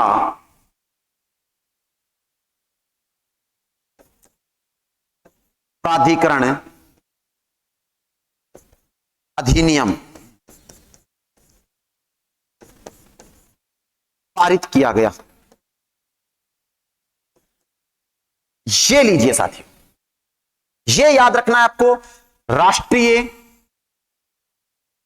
विधिक सेवा प्राधिकरण अधिनियम संसद ने कब पारित किया, तो 1987 में पारित किया। दोस्तों ध्यान रख लेना, राष्ट्रीय विधिक सेवा प्राधिकरण अधिनियम भारत की संसद द्वारा 1987 में पारित किया।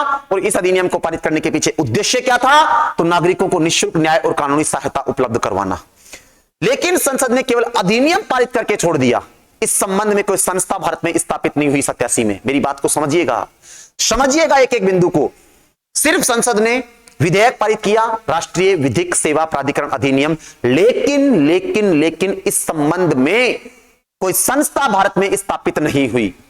फिर संस्था भारत में कब स्थापित हुई, तो ध्यान से सुन लीजिएगा, 1995 में। मेरी बात को ठीक से सुनिएगा, 1995 में जाकर के भारत में इस संबंध में संस्था स्थापित होती है और उस संस्था का नाम होता है नालसा। अरे क्या नाम होता है, NALSA. National legal service authority act, राष्ट्रीय विधिक सेवा प्राधिकरण संस्था। ध्यान रखना, नालसा नामक संस्था राष्ट्रीय विधिक सेवा प्राधिकरण अधिनियम के तहत नालसा की स्थापना भारत में हुई। नेशनल लीगल सर्विस अथॉरिटी, राष्ट्रीय विधिक सेवा प्राधिकरण, यह संस्था भारत में स्थापित हुई 1995 में और डेट थी 9 नवंबर 1995। यह डेट भी आपको याद रखनी पड़ेगी, ध्यान दीजिएगा, नोट डाल के फिर लिख रहा हूं। इस अधिनियम के तहत, यह अधिनियम तो 87 में बन गया लेकिन संस्था स्थापित नहीं हुई थी 87 में। इस अधिनियम के तहत 9 नवंबर 1995 को नालसा, NALSA, और फुल फॉर्म की बात करें तो मैं इंग्लिश हिंदी दोनों में लिख रहा हूं, नेशनल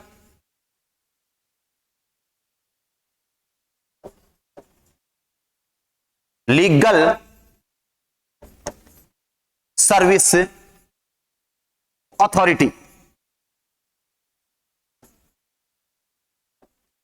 ये लीजिए साथियों, और हिंदी में राष्ट्रीय विधिक सेवा प्राधिकरण। यह संस्था भारत में स्थापित होती है साहब 9 नवंबर 1995 को। इस अधिनियम के तहत 9 नवंबर 1995 को, बहुत सुंदर प्रश्न रख रहा हूं, ध्यान दीजिएगा, ध्यान दीजिएगा, इसको विशेष रूप से संभाल के रखना, विशेष इसके ऊपर फोकस कर रहा हूं। 9 नवंबर को स्थापित होती है संस्था। कब स्थापित होती है? 9 नवंबर को। और कौन सी? राष्ट्रीय विधिक सेवा प्राधिकरण, राष्ट्रीय विधिक सेवा प्राधिकरण नालसा, जिसको अपन बोलते हैं इंग्लिश में national legal service authority act. इस 1987 के अधिनियम के तहत 9 नवंबर 1995 को के तहत नामक संस्था की स्थापना की गई। यह लीजिए, की स्थापना की गई। बहुत डिटेल में बता रहा हूं साथियों, आपको एक एक बात गहराई में जाके बता रहा हूं। कॉन्सेप्ट खुलने चाहिए आपके, ब्रॉड माइंड होना चाहिए, ब्रॉड माइंड के साथ पढ़ना है, कॉन्सेप्ट को पकड़ना है। 9 नवंबर 1995 को नालसा की स्थापना हुई भारत में। और अब एक ठीक से मेरी बात सुनना, अगर पूछे कि नालसा अधिनियम, या मैं कहूं कि राष्ट्रीय विधिक सेवा प्राधिकरण अधिनियम संसद द्वारा कब पारित किया, तो 87 में पारित हुआ था अधिनियम, देखिए ये 87 में। लेकिन इस अधिनियम के तहत नालसा की स्थापना, नालसा नामक संस्था, राष्ट्रीय विधिक सेवा प्राधिकरण संस्था स्थापित कब हुई है? तो ये 9 नवंबर 1995 को हुई है भारत में स्थापित। और ध्यान रख लेना, आज जो ये नालसा है, राष्ट्रीय विधिक सेवा प्राधिकरण जो ये संस्था है, ये निःशुल्क न्याय और विधिक सेवा उपलब्ध करवाने का काम करती है भारत में। कि नालसा संस्था काम करती है नागरिकों को निःशुल्क न्याय और विधिक सेवा उपलब्ध करवाने का। ठीक है दोस्तों। और ध्यान रखना, जैसे राष्ट्रीय स्तर पर होता है नालसा, वैसे राज्य में होता है salsa, SLSA, state legal service authority. और डिस्ट्रिक्ट स्तर पे होता है डलसा, डिस्ट्रिक्ट लीगल सर्विस अथॉरिटी। ये भी आप याद रखना, ध्यान रखना, बहुत इंपॉर्टेंट है। देखो, नालसा की तर्ज पर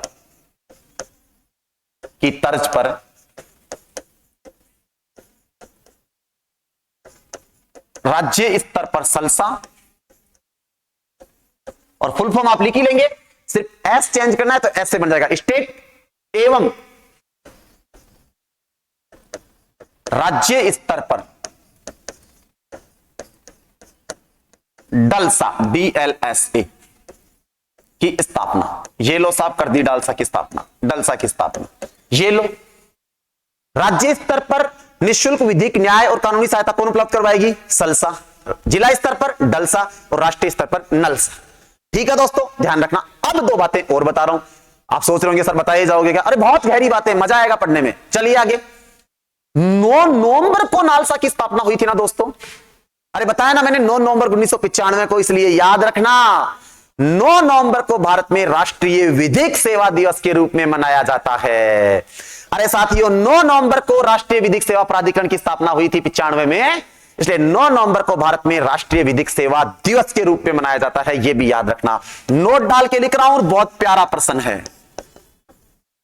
9 नवंबर को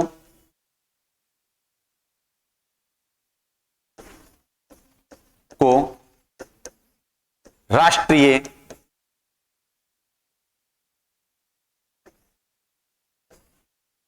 विधिक सेवा दिवस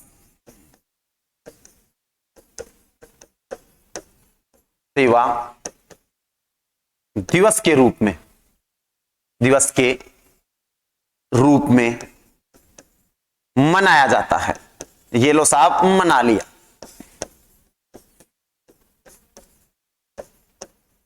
और एक बात और याद रखना दोस्तों, दिवस की बात आई है, आज है 22 मार्च। एम आई राइट? मैं सही हूं? 22 मार्च आज। याद रखना कल थी 21 मार्च।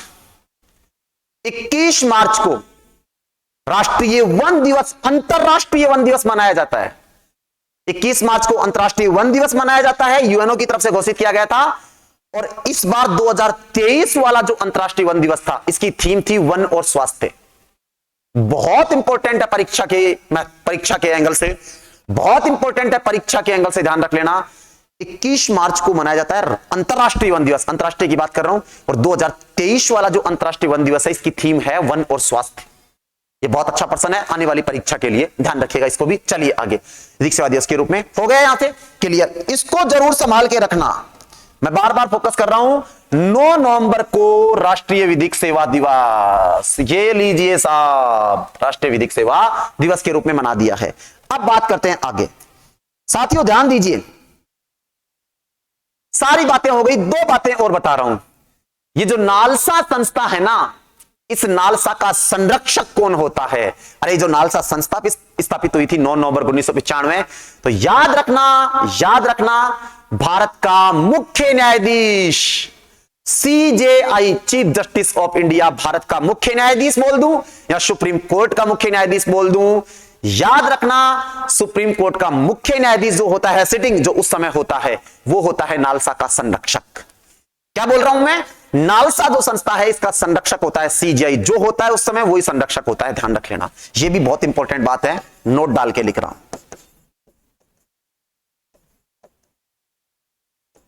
नालसा का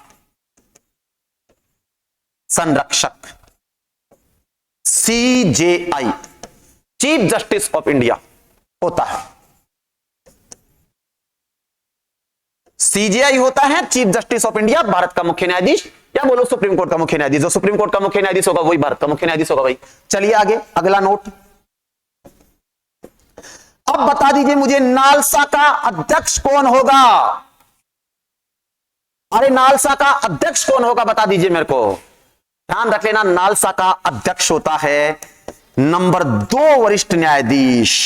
यह भी बहुत अच्छा प्रश्न है साथियों, बहुत अच्छा प्रश्न है। तो ध्यान रख लेना, सुप्रीम कोर्ट का नंबर 2 वरिष्ठ न्यायाधीश। नंबर 2 मतलब सबसे वरिष्ठ होता है मुख्य न्यायाधीश, फिर नंबर 2 मतलब मैं ये कहूं कि मुख्य न्यायाधीश के बाद जो सबसे सीनियर होता है वो नंबर 2 न्यायाधीश होता है नालसा का अध्यक्ष, सुप्रीम कोर्ट का नंबर 2 वरिष्ठ न्यायाधीश।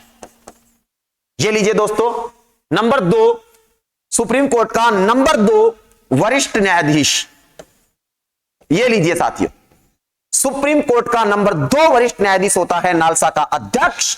और नालसा का संरक्षक मैंने आपको पहले ही बता दिया है, संरक्षक मैंने आपको पहले ही बता दिया है दोस्तों, वो होता है सीजेआई भारत का। और अध्यक्ष होता है, तो अध्यक्ष होता है नंबर 2 वरिष्ठ न्यायाधीश और संरक्षक होता है सीजेआई। ये सारे प्रश्न आपको गहनता के साथ समेट के रखने हैं। मैं फिर कह रहा हूं, मैं फिर आपसे विशेष रूप से यह निवेदन कर रहा हूं, ये सारी बातें समेटनी हैं। एक भी चीज ऐसी नहीं है यहां पर जो कि आप इग्नोर कर सकें, जो कि आप ये सोच सके कि सर इसको छोड़ दिया जाए, क्या छोड़ने लायक क्या कुछ नहीं है। अभी अभी प्रश्न आया था ये नालसा की स्थापना वाला, अभी अभी आया था 1995 कि नालसा कब स्थापित किया गया, तो 1995 में। सारी बातें परीक्षा के दृष्टिकोण से बहुत महत्वपूर्ण है और यह भारतीय संविधान का आर्टिकल 39 पूरे विस्तार के साथ, पूरी डिटेल के साथ मैंने आपके सामने रख दिया है। आशा करता हूं कि आपको समझ में भी आया होगा।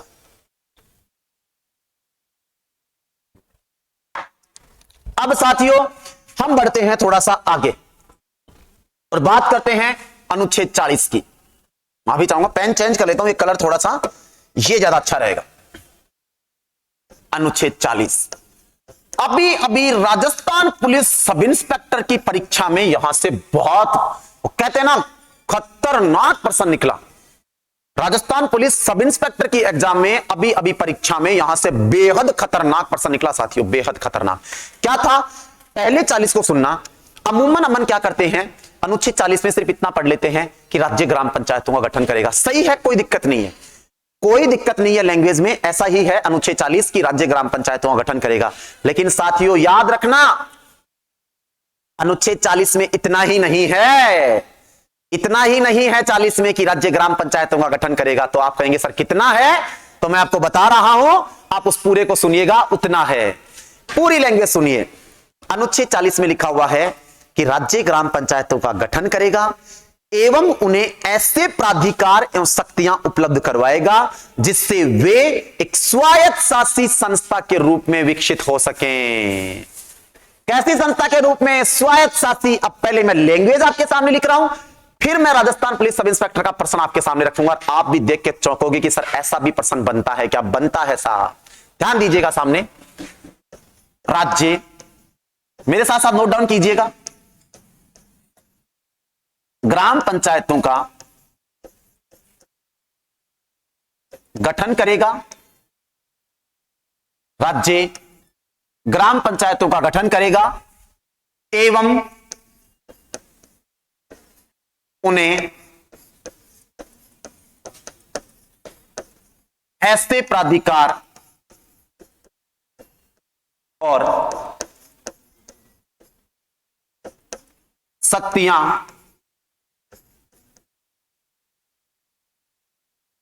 उपलब्ध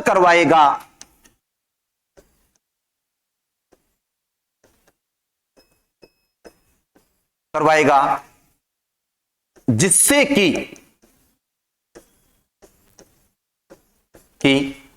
वे एक, इस शब्द को मैं एक साथ ही लिख देता हूं, वे एक स्वायत्त शासी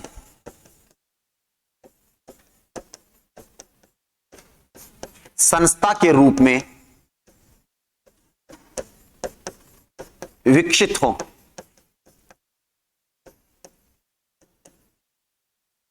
ध्यान दीजिए साथियों, पूरी लैंग्वेज एक बार देखिए, आपके सामने है कि राज्य ग्राम पंचायतों का गठन करेगा एवं उन्हें ऐसे प्राधिकार और शक्तियां उपलब्ध करवाएगा जिससे वे एक, क्या उपलब्ध करवाएगा? प्राधिकार एवं शक्तियां,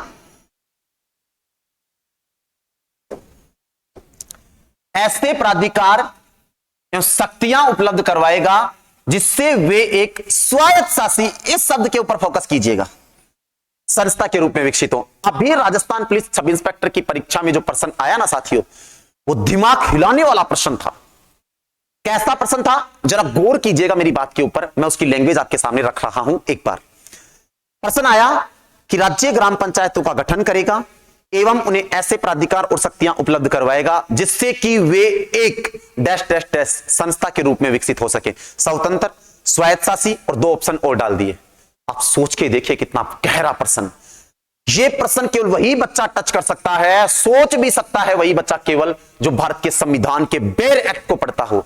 मैं रोज आपको जब सेशन लेता हूं तो कहता हूं कि भारतीय संविधान का बेयर एक्ट से आजकल प्रश्न बन रहे हैं। सीधा सीधा बेयर एक्ट की लैंग्वेज से उठाया और दोस्तों इसका उत्तर था स्वायत्त शासी संस्था के रूप में विकसित करना है। कैसी संस्था के रूप में दोस्तों?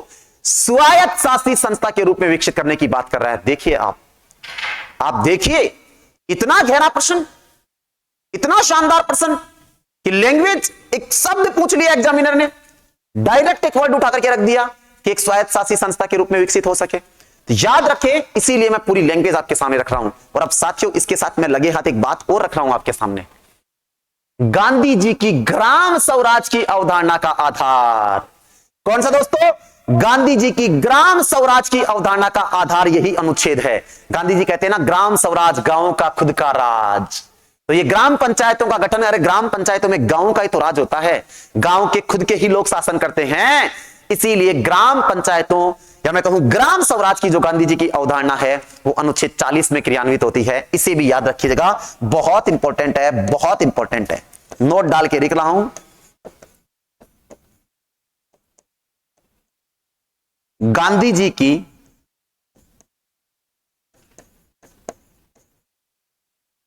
ग्राम स्वराज की अवधारणा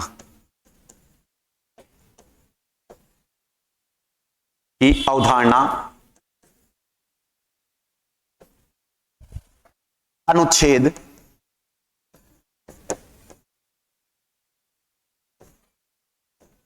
40 में क्रियान्वित होती है।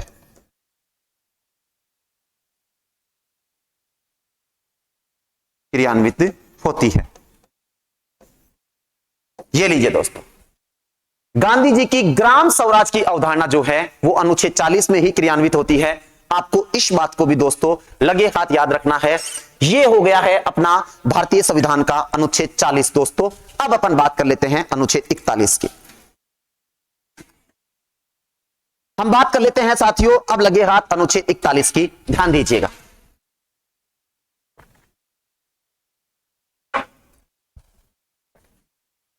ध्यान दीजिएगा दोस्तों, ध्यान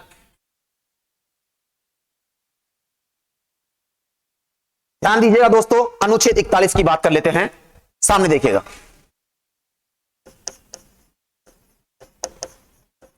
अनुच्छेद 41 क्या कहता है। अभी यहां से एक बहुत अच्छा लैंग्वेज का question Sanskrit department second grade में पूछा गया था। बात को समझिएगा, लैंग्वेज को पकड़िएगा। अनुच्छेद 41 से कहता है कि राज्य अपने आर्थिक सामर्थ्य के भीतर, मतलब अपने सामर्थ्य में, जहां तक राज्य की कैपेसिटी है, जितना उसके पास संसाधन है, राज्य अपने आर्थिक सामर्थ्य के भीतर नागरिकों को काम, शिक्षा, दो बातें लिखी हुई हैं, दो शब्द हैं कि राज्य अपने आर्थिक सामर्थ्य के भीतर नागरिकों को काम, शिक्षा एवं विशेष परिस्थितियों, आगे क्या लिखा हुआ है, एवं विशेष परिस्थितियों, और विशेष परिस्थितियों में क्या क्या लिखा हुआ है, बेकारी, बुढ़ापा, ध्यान से सुनना, बेकारी, बुढ़ापा, बीमारी, और एक शब्द है दिव्यांग, या मैं कहूं निशक्तता। आजकल निशक्तता के लिए दिव्यांग शब्द आता है दोस्तों। क्या आता है, दिव्यांग शब्द। मेरी बात को सुनिएगा, मैं क्या कह रहा हूं, बात को सुनिएगा, कितना गहरा प्रश्न हो सकता है। मैं लैंग्वेज आपके सामने रख रहा हूं, ध्यान दीजिएगा। राज्य अपने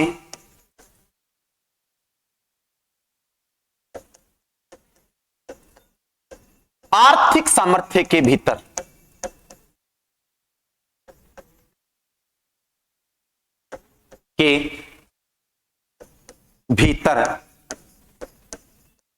नागरिकों को काम,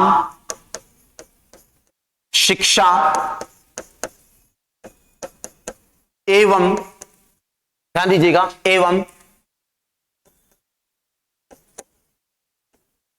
विशेष परिस्थितियों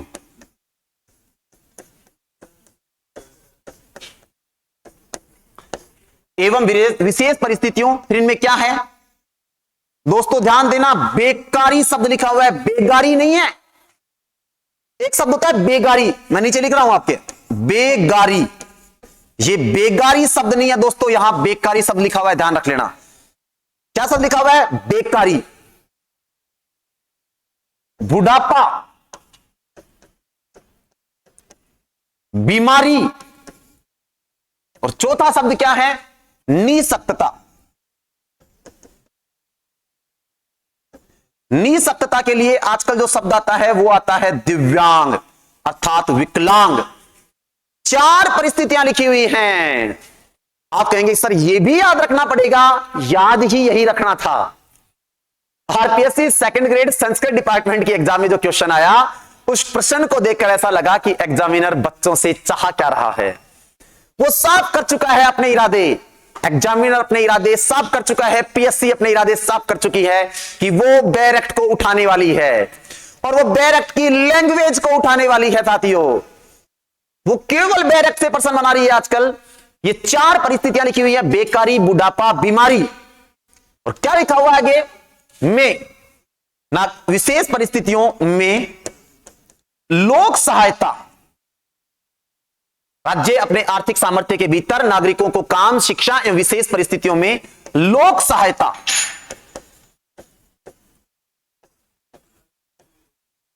उपलब्ध करवाएगी, लोक सहायता उपलब्ध करवाएगी। यह लिखा हुआ है भारतीय संविधान के अनुच्छेद 41 में दोस्तों, ध्यान रखिएगा। लोक सहायता उपलब्ध करवाएगी ऐसी लैंग्वेज है।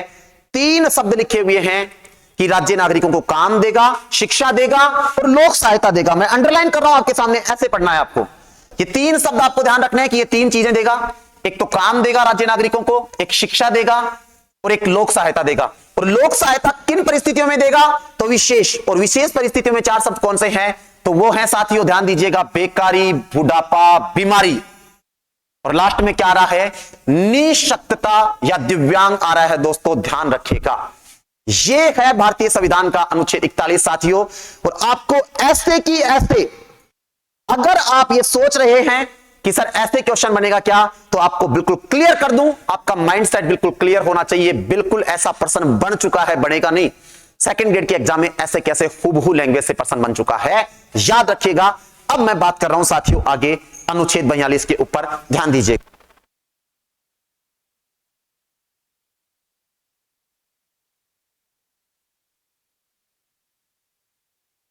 ध्यान दीजिएगा साथियों, बात करते हैं अपन आगे अनुच्छेद 42 की। क्या कहता है अनुच्छेद 42? पेन का कलर थोड़ा चेंज कर लेते हैं वापस। अनुच्छेद 42, ये लीजिए साहब, अनुच्छेद 42 क्या कहना चाह रहा है, जरा सुन लीजिए क्या कहना चाह रहा है। अनुच्छेद 42 कहता है राज्य काम की मानवोचित व न्याय संगत परिस्थितियां उत्पन्न करेगा। क्या कह रहा है? कि राज्य काम की मानवोचित व न्याय संगत परिस्थितियां उत्पन्न करेगा। ध्यान दीजिए दोस्तों, राज्य काम की मानवोचित एवं न्याय संगत परिस्थितियां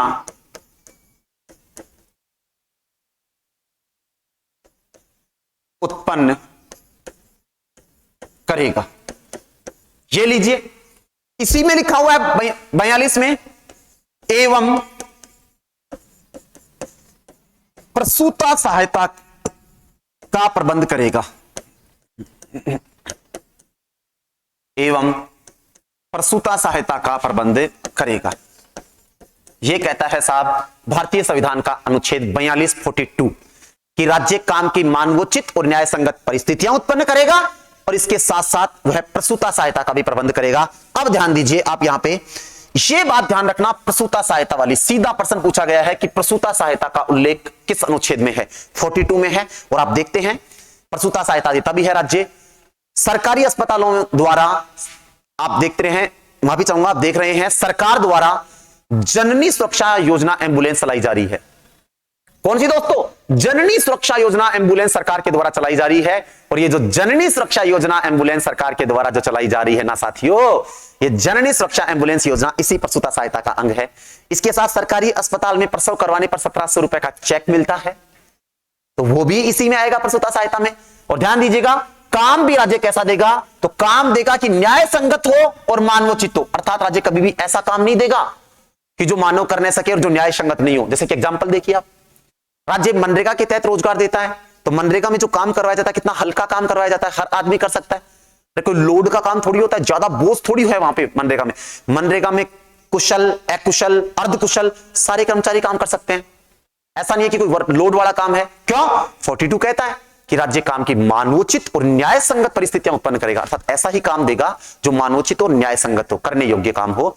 अर्थात ऐसा नहीं हो कि कोई ऐसा टिपिकल वर्क दे रहा है जो व्यक्ति कर ही नहीं पा रहा, जिससे उसे स्वास्थ्य को नुकसान हो रहा है, उसकी शक्ति का हनन हो रहा है, शरण हो रहा है। चलिए, यह है भारतीय संविधान का अनुच्छेद 42।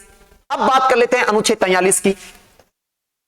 सेशन थोड़ा लंबा जरूर हो रहा है दोस्तों, लेकिन मैं इसी में इसको समेटना चाहता हूं क्योंकि मजा आ रहा है, फ्लो बन रहा है, एक फ्लो बना हुआ है। और इस फ्लो के कारण ही मैं चाह रहा हूं कि इसको लंबा लिया जाए, और पढ़ने वाले बच्चे हमेशा चाहते हैं कि लंबे सेशन हो।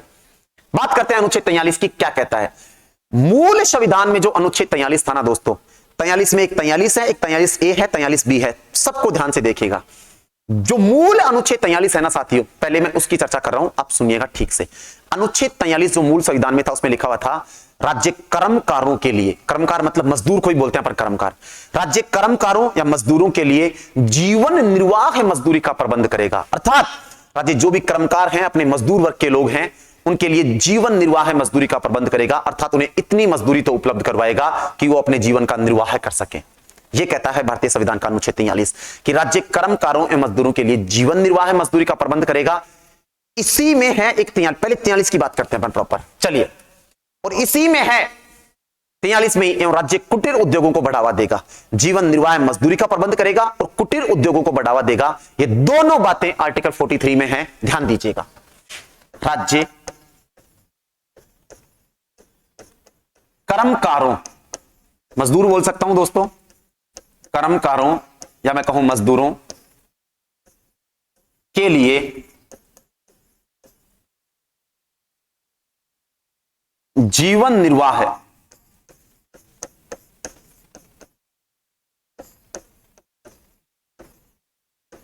मजदूरी का प्रबंध करेगा। ये लीजिए। एवं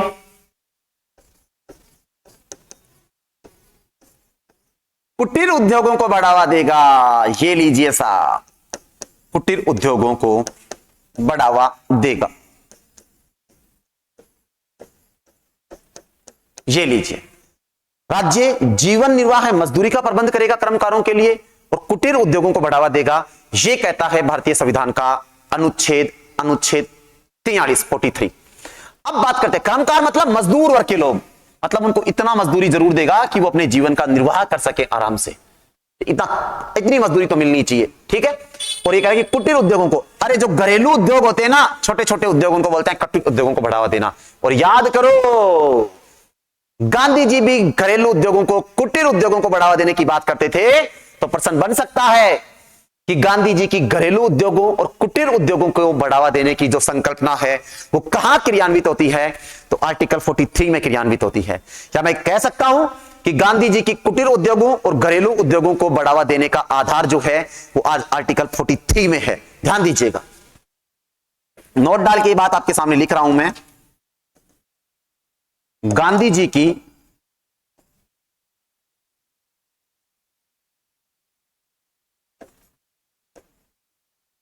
घरेलू उद्योगों एवं कुटीर उद्योगों को बढ़ावा देने की संकल्पना अनुच्छेद 43 में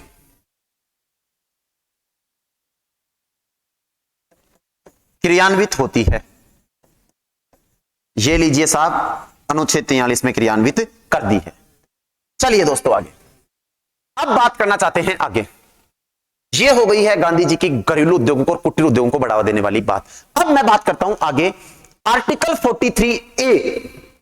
कैपिटल ए है दोस्तों, पहले तो ये सुनना, अनुच्छेद 43A जो है वो कैपिटल ए है, स्मॉल नहीं है। और कैपिटल आते ही मुझे बोलना ही नहीं चाहिए, अपने आप समझ जाया करो कि ये मूल संविधान में नहीं थी, बाद में जोड़ी गई थी। ये फिक्स फंडा अपना लीजिए। अगर कैपिटल ए आ रहा है इसका मतलब मूल संविधान में नहीं था, संविधान संशोधन के तहत जोड़ा गया। ध्यान से सुनिएगा क्या कहता है 43A। 43A कहता है उद्योगों में श्रमिकों की भागीदारी, कि जो उद्योग है ना उनमें श्रमिकों की भागीदारी सुनिश्चित होनी चाहिए। और ध्यान रखना ये कब जोड़ा गया था? तो 43A जोड़ा गया था 42वें संविधान संशोधन के तहत। किसके तहत दोस्तों? 42वें संविधान संशोधन के तहत जोड़ा गया था। ध्यान दीजिएगा, पहले तो ये बता देता हूं, 42वें संविधान संशोधन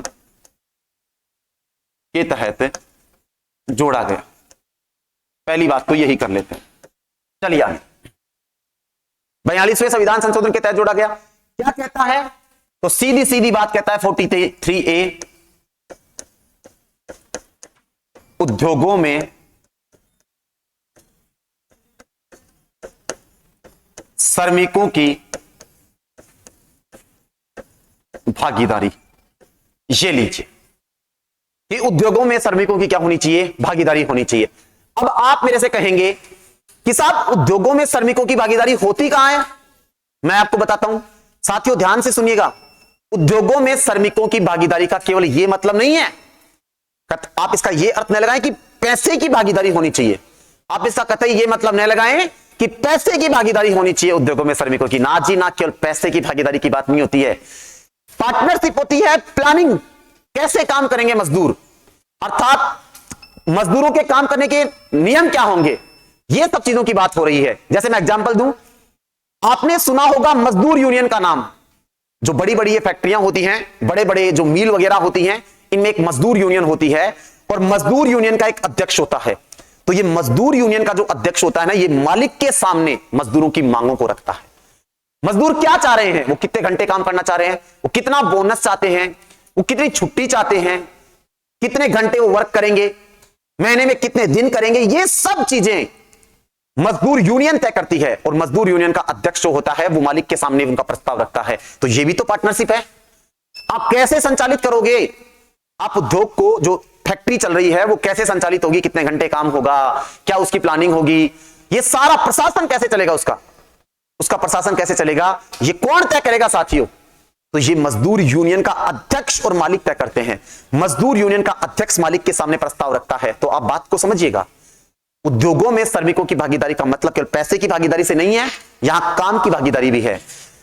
प्रशासन कैसे चलेगा, उसका प्रशासन कैसे चलेगा, अर्थात उद्योगों में काम कैसे होगा, वो सब चीजें भी भागीदारी हैं। ये बात ध्यान रखना। और ये उद्योगों में श्रमिकों की भागीदारी का जो उल्लेख है वो 43A में है।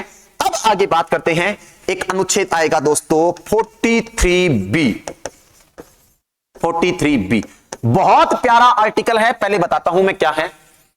सहकारी समितियों के गठन को बढ़ावा देगा। राज्य क्या करेगा, राज्य सहकारी समितियों, राज्य सहकारी समितियों के गठन को बढ़ावा देगा। यह कहता है अनुच्छेद 43B। पहली बात कब जोड़ा गया, इसकी बात करूंगा मैं। तो यह जोड़ा गया था दोस्तों 97वें संविधान संशोधन के तहत।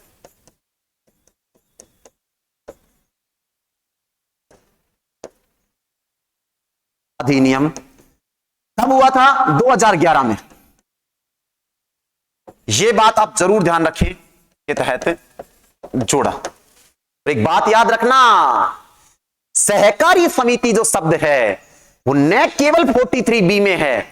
याद करो भारतीय संविधान का अनुच्छेद 39(1) मैंने आपको पढ़ाया था मौलिक अधिकारों में, और मैंने आपको बताया था मौलिक अधिकारों में 19(1) ग जो तीसरी स्वतंत्रता थी, संघ, संगठन एवं सहकारी समितियों का गठन करने की स्वतंत्रता। याद रखना, यह सहकारी समिति शब्द यहां भी है और 19(1) ग में भी है, और दोनों ही 97वें संविधान संशोधन के तहत जोड़े गए थे। तो 97वें संविधान संशोधन के तहत सहकारी समिति शब्द न केवल 43B में जोड़ा गया बल्कि 19(1) ग में भी जोड़ा गया था। यह बात याद रखना दोस्तों। क्या कह रहा है कि राज्य सहकारी समितियों के गठन को बढ़ावा देगा, और यह जोड़ा गया था दोस्तों 97वें संविधान संशोधन के तहत। कब जोड़ा गया था, यह जोड़ा गया था 97 कॉन्स्टिट्यूशन अमेंडमेंट एक्ट 2011 के तहत। यह 97वें संविधान संशोधन अधिनियम 2011 के तहत जोड़ा गया था साथियों। इस बात का भी आपको ध्यान रखना है। बहुत सुंदर आर्टिकल है, मैं बता रहा हूं, बहुत सुंदर व्याख्या है। यह है भारतीय संविधान का आपका 43A और 43B। मैं फिर आपके सामने एक बात कह रहा हूं, प्रॉपर कॉन्स्टिट्यूशनल लैंग्वेज को आपको पकड़ना ही पड़ेगा दोस्तों। अगर आप प्रॉपर कॉन्स्टिट्यूशनल लैंग्वेज नहीं पकड़ेंगे तो आप मान के चलिए कि फिर आप समस्याओं का सामना करेंगे और समस्याओं में घिरेंगे दोस्तों। मैं फिर कह रहा हूं, पेपर में जो प्रश्न आजकल सेट हो रहे हैं संविधान के, वो प्रॉपर कॉन्स्टिट्यूशनल लैंग्वेज से सेट हो रहे हैं, संवैधानिक भाषा से सेट हो रहे हैं, और आपको बेरेक्ट की भाषा पकड़नी पड़ेगी। सीक्वेंस पूछ रहा है एग्जामिनर, कौन सा शब्द है कौन सा नहीं है ये पूछ रहा है। ऐसी शब्दावलियां एग्जामिनर आजकल फोकस कर रहा है।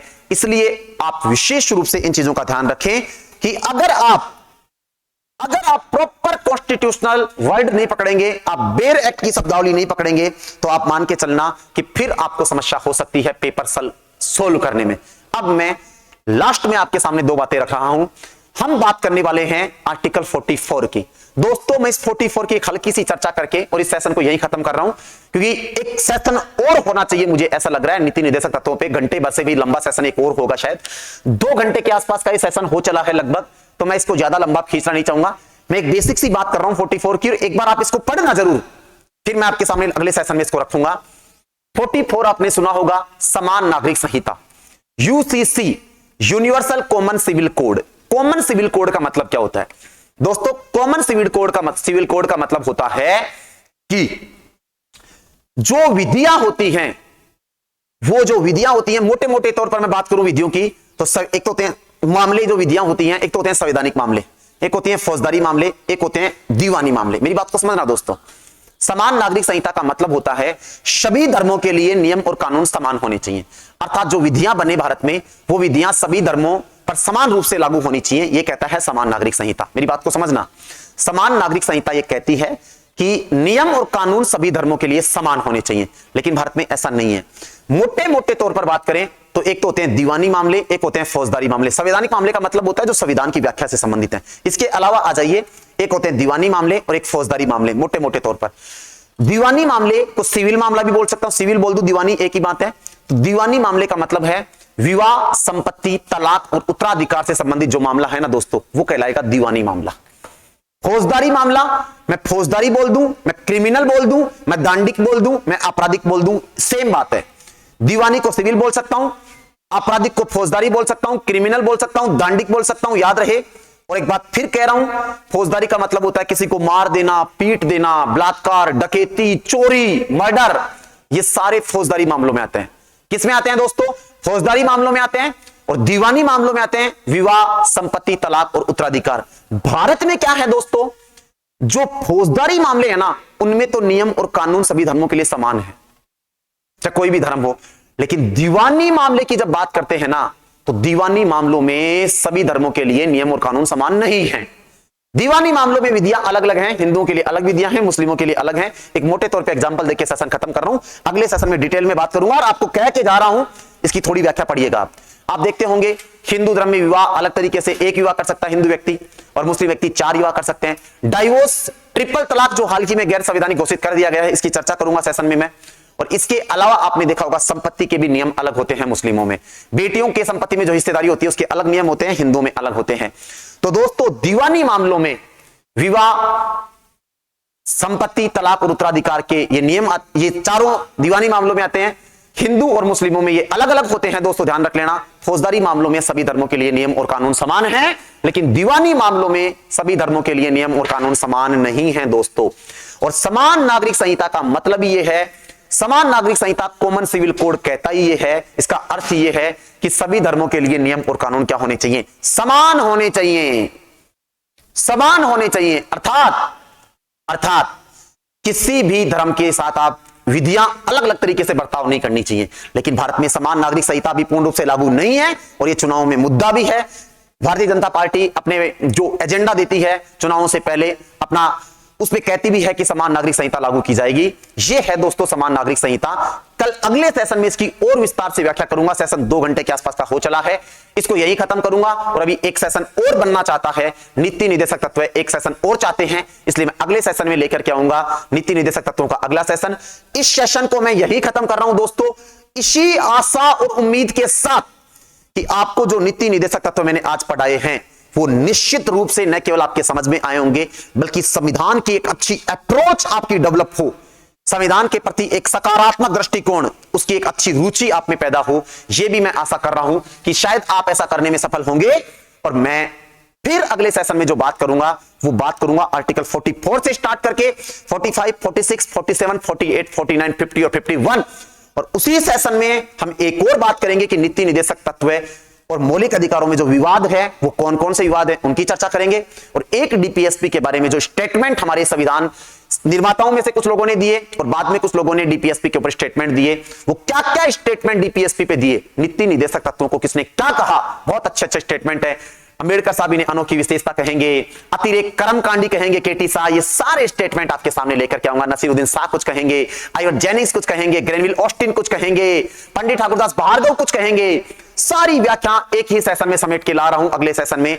तब तक के लिए खुश रहिए, मस्त रहिए, तंदुरुस्त रहिए और पढ़ते रहिए। और संविधान के प्रति एक अच्छा रवैया, एक अच्छा दृष्टिकोण डेवलप करना बिल्कुल ना भूलें, क्योंकि polity bottom to top, polity A to Z के इन सेशंस में मैं जो लेकर के आ रहा हूं वो कंटेंट, कतई मेरा ये मानसिकता नहीं है कि बच्चों को सिर्फ सिलेबस करवाया जाए। मेरी यही मानसिकता है कि बच्चों को संविधान के प्रति एक सकारात्मक दृष्टिकोण, एक पॉजिटिव मानसिकता और एक रुचि पैदा की जाए। धन्यवाद दोस्तों, मिलेंगे अगले सेशन में। Thank you.